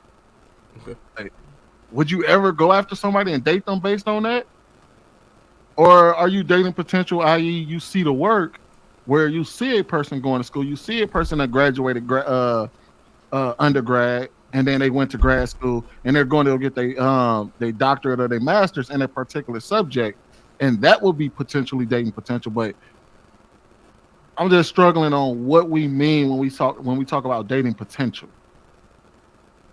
because there's a different levels. There's levels to potential. Are you talking about potential career wise, or are you talking about potential family wise? I see it. You know, when you're going to go look for a home, they always say you want a home with like good bones, right? You want to, but then there are some people who do the rehabs and they gut out houses and they reform them and rebuild them. And so I think there are women like the woman in that clip that says, hey, look, let me get myself together. She's not trying to rehab a man, but she does want a man with good bones. So with a house, when you're buying a house, you got to put everything into the house. So, but you don't want to buy a house that got a hole in the roof. You don't want to buy a house that has a bad water pump, because you know you're going to have to buy one in another. So you want something that has a good foundation, but you don't want to be rehabbing someone. I remember I had Lynn Toller on my channel, and she said about women wanting men with six figures. And she says, well, look at what he's doing. Is he earning? Is he increasing? Is he progressing? And if he's doing those things, then he has the potential, and he's working in his potential to be a good man and make that money that, you know, you either want him to make or the money that he's capable of making. But we often look at men and be like, oh, well, he's not making a six figure, so I'm not even going to talk to him. I'm not even going to give him the time of day. There you go. So you always got them interested in. My bad, I didn't mean to do that. He don't make the six figures, so therefore he's not qualified for anything. That's wild. That person had potential, or you are dating potential. I'm just struggling on what we mean when we with good bones. So with a house, when you're buying, so you want something that has a good foundation, but you don't want to be rehabbing someone. I remember that's the fixer upper piece. There are so many people in the dating culture, y'all, that are looking for projects. They're looking for someone to fix, so that way they can feel adequate. Have y'all ever, since we're on the topic, oh my bad, bro.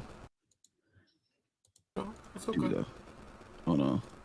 That's Have cool. y'all? I mean, you know. Have y'all ever met someone and all they do is constantly fix themselves? They're always doing something else with their physical body all the time. They're always trying to find something wrong with themselves. So they the main ones that's trying to fix everybody else. Tell people how to eat food. Tell people when to work out. Tell people how to. Oh Jesus! Always trying to tell somebody what they need to be doing just because you finally found out some stuff. Now you the guru. And it's like we've been on this. I just don't have to reconfigure my face to feel handsome to myself. Right. I got to get a new nose and a new brow and everything. Like, that's crazy. So that is something that happens in the dating culture. They try to find something wrong. This is the reason why they get with the Pookies and the Ray Rays. Here we go. Because that's a psychological breakdown. You are trying to get this pleasure dopamine hit fix. I need to feel like I mean something to somebody, so I got to find something wrong with somebody else. All right, I'm gonna go ahead and let it play, dog. I just had to say that, y'all. For a second. Lynn Toller on my channel, and she said about women wanting men with 6 figures, and she says, well, look at what he's doing. Is he earning? Is he increasing? Is he progressing? And if he's doing those things, then he has the potential, and he's working in his potential to be a good man and make that money that, you either want him to make or the money that he's capable of making. But we often look at men and be like, oh, well, he's not making a 6 figure, so I'm not even going to talk to him. I'm not even going to give him the time of day. Yep. Which is unrealistic in today's society. Also, if you, because I would say this also, if you look at a man, you find out how much, you find out what he does for a living, right? Or the job field he goes into.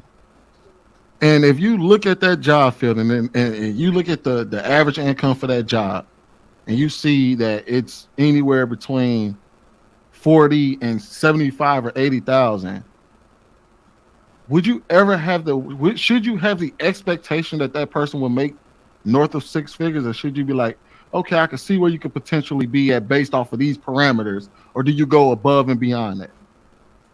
So I'm gonna go ahead and say this. The actual definition of potential is having or showing the capacity to become or develop into something in the future, right? And so when we're talking relationships, this is where, and as much as I hate these terms, I'm gonna go ahead and use them. This is where the whole idea of the Pookies and Ray Rays come up. This is when women say they're not dating potential.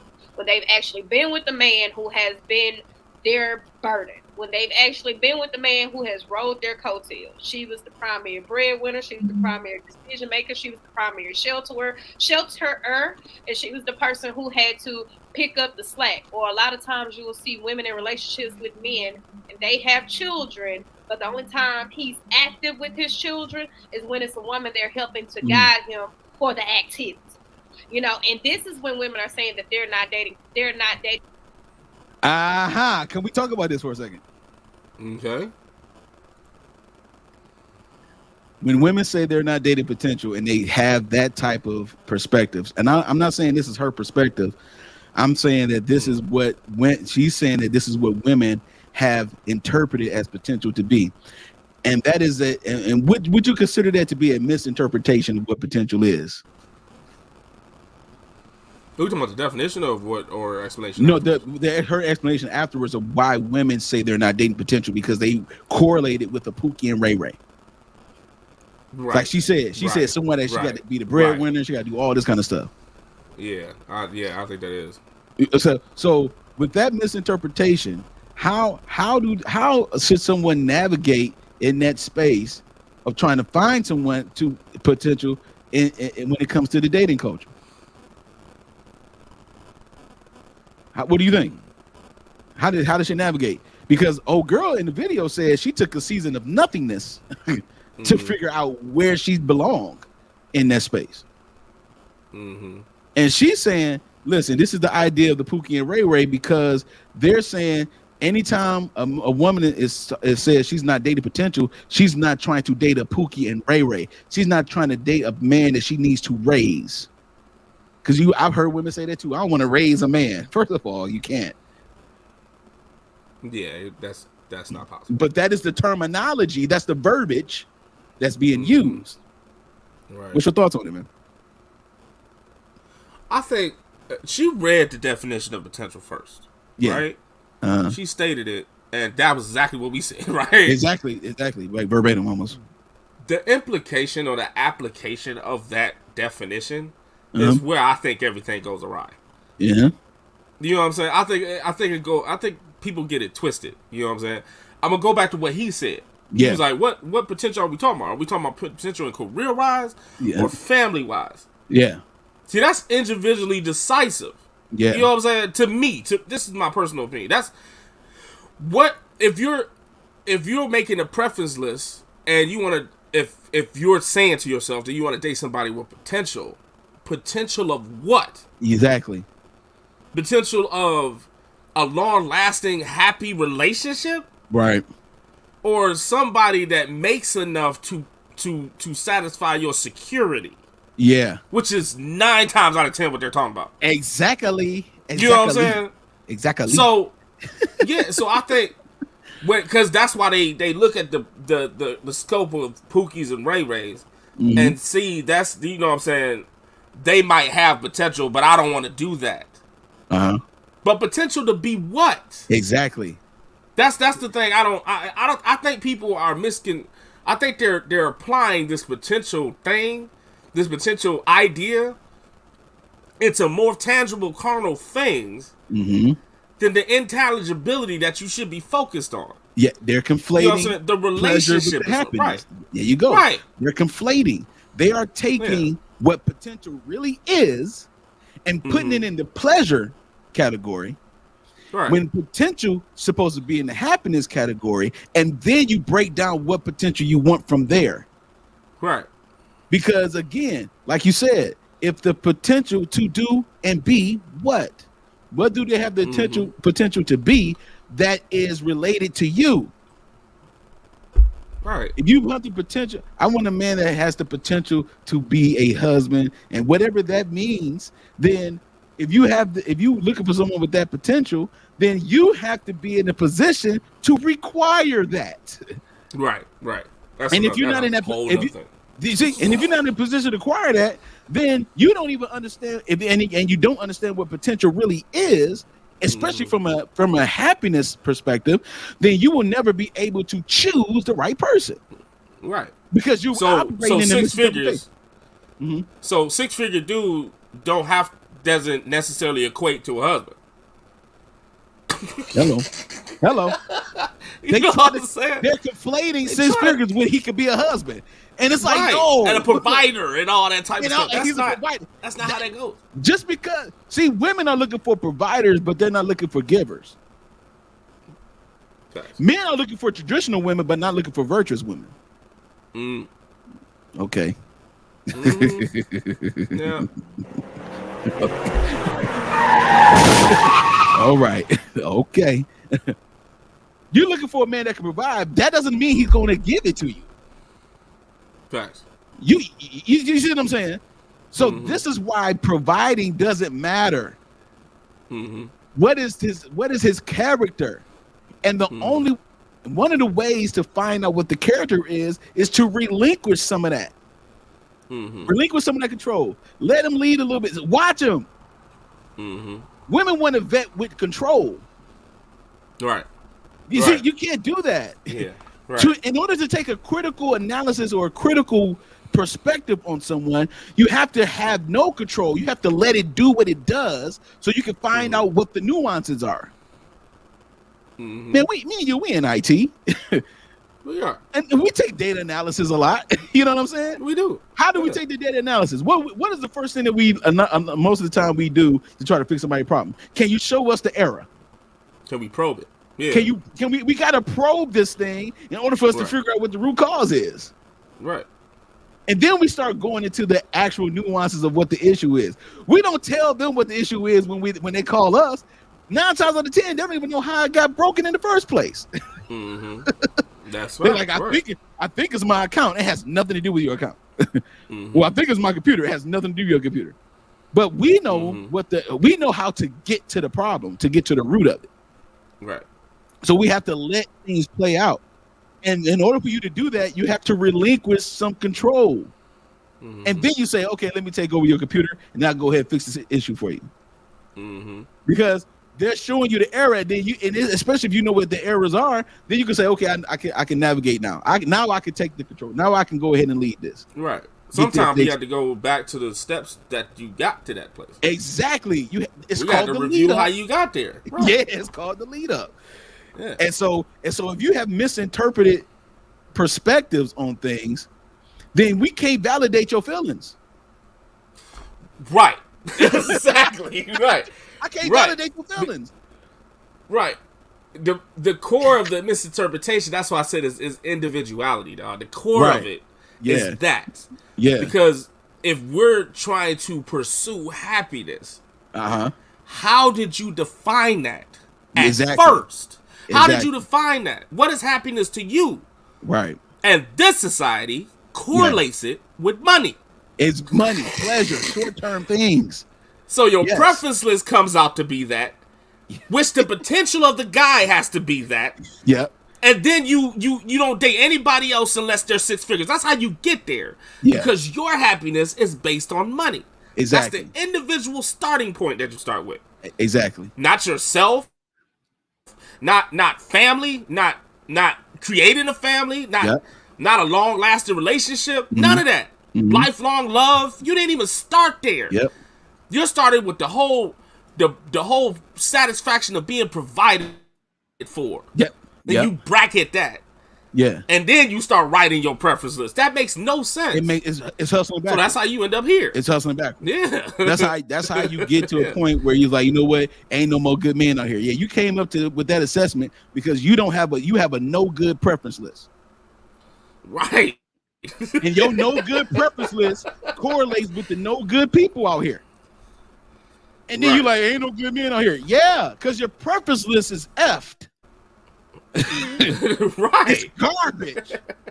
It shows your level of maturity. And if everything is carnal, then that's what you're gonna get. All right, I'm gonna keep going. I'm gonna keep going with the video because we only got a couple minutes left. All right, so let's go ahead and rock out. Dating potential anymore, and then they I'm gonna go back a little bit. Obsolete, and they have children. But the only time he's active with his children is when it's a woman they're helping to guide him for the activity. You know, and this is when women are saying that they're not dating potential anymore. And then they get this obsolete, extreme mindset of, well, if I date another man, he already got to come healed to come whole, because you'd already in your head dated the guy who'd potentially been a better man. But you hear what she said? This extreme thought. Remember, video before, when you do something in the extreme, what happens? You get addicted. You get addicted. Yeah. Some of y'all out there, and whoever is going to be watching us in the future in this video, some of y'all out there are addicted to Pookies and Ray Rays. Addicted. Yeah. Some of y'all out here are addicted to chaos. You addicted to dysfunction. That's why your prefrontal cortex choose all dysfunctional things. Because you have not balanced yourself with any type of happiness, contentment, anything that's long lasting. Most of the things that's long lasting, you share those things. Pleasure is all gain. So as long as I deal with his toxicity, as long as I'm gaining the flued out vacations and the money and the Birkin bags or whatever you want. You can't for force the late game. Exactly. So you're trying to force things. You're trying to force things instead of actually. She said, "We'll talk about it." I thought she said, "She said, come on now." You're trying to force things to happen based on misinterpretations. You're misinterpreting what potential is. You're misinterpreting what relationships are because it's you. Yep. Your prefrontal cortex, again, this is the psychological breakdown we doing today, baby. Hey, let me tell you something. That prefrontal joint is effed. And again, he said stress and pleasure creates addiction. Mm-hmm. And the more addictive you become to something, then you get unhappier. Mm-hmm. You stay in that unhappy vein. And then when you see the potential in someone else that can make you get out of your stuff, out of your funk, then you want to date that person. And you put the responsibility on them to make you happy and to make you better. And it's not their responsibility. It's not their responsibility. Nope. What do you think, man? Oh, that's all facts. I ain't got nothing to say to that.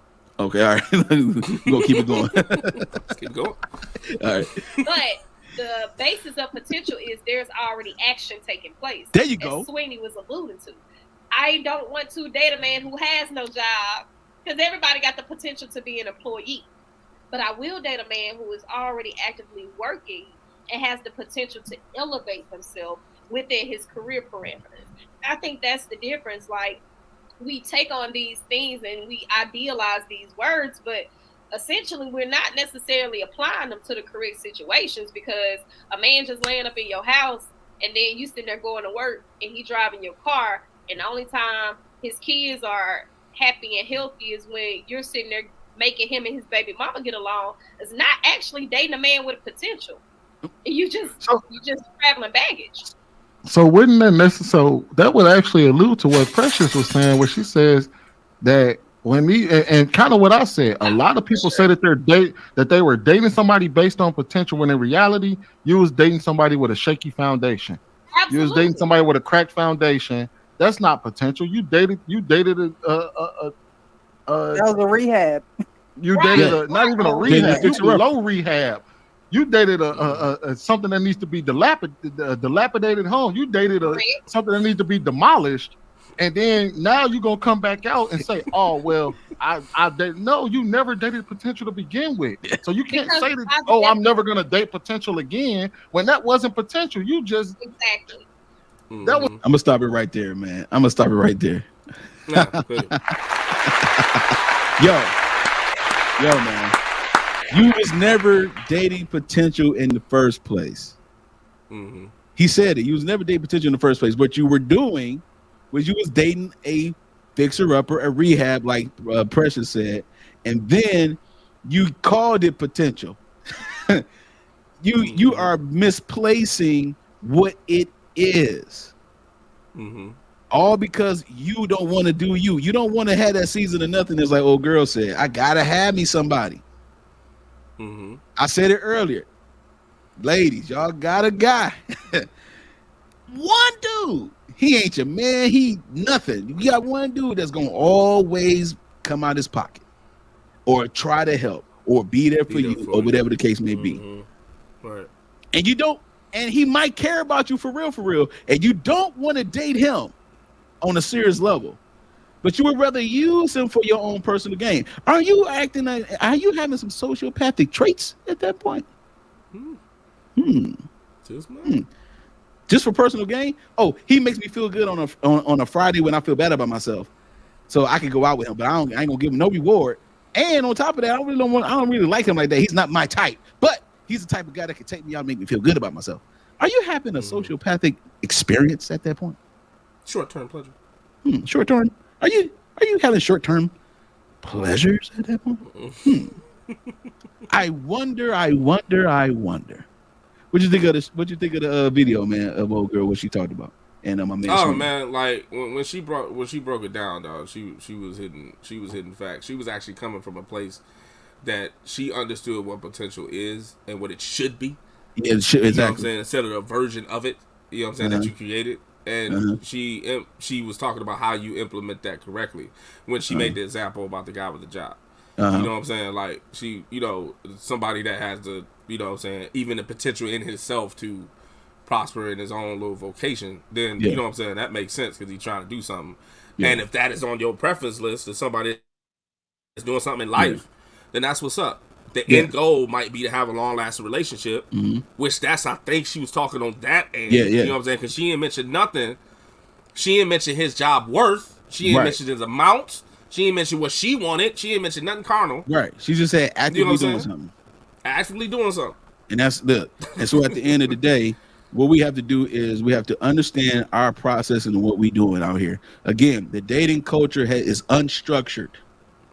Mm-hmm. It's unstructured. It's what it, and I said this not too long ago.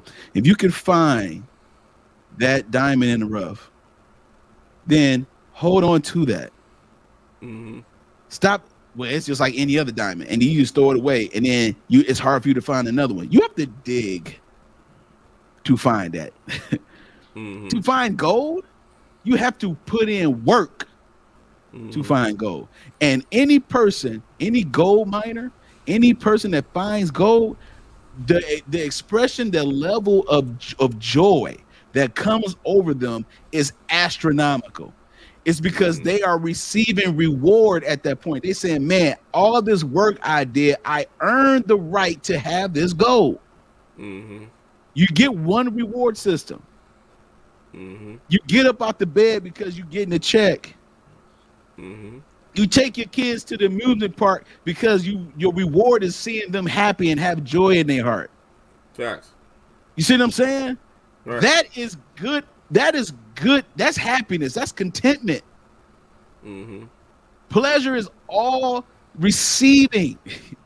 Mm-hmm. If I just get more of this and more of this, then it'll get better. No, it'll feel good for a small period of time. But what it is that you're actually looking for long term, you're not going to get it in the pleasure system. You're going to get it in the happiness system. Yeah. And then when you are happy and content and you understand what life is about, then you won't have so many misinterpretations of things in other people. You won't mistake a Pookie and a Ray Ray for potential when you see that everything about them is carnal and there's no good in it. Mm-hmm. There is no good in going back to the same person trying to make them do what they say they're gonna do. You are going to the extreme. Now you are showing a sign of addiction. Now you're showing signs of sociopathy because now you're showing me that you got a little bit of crazy in you. Yeah.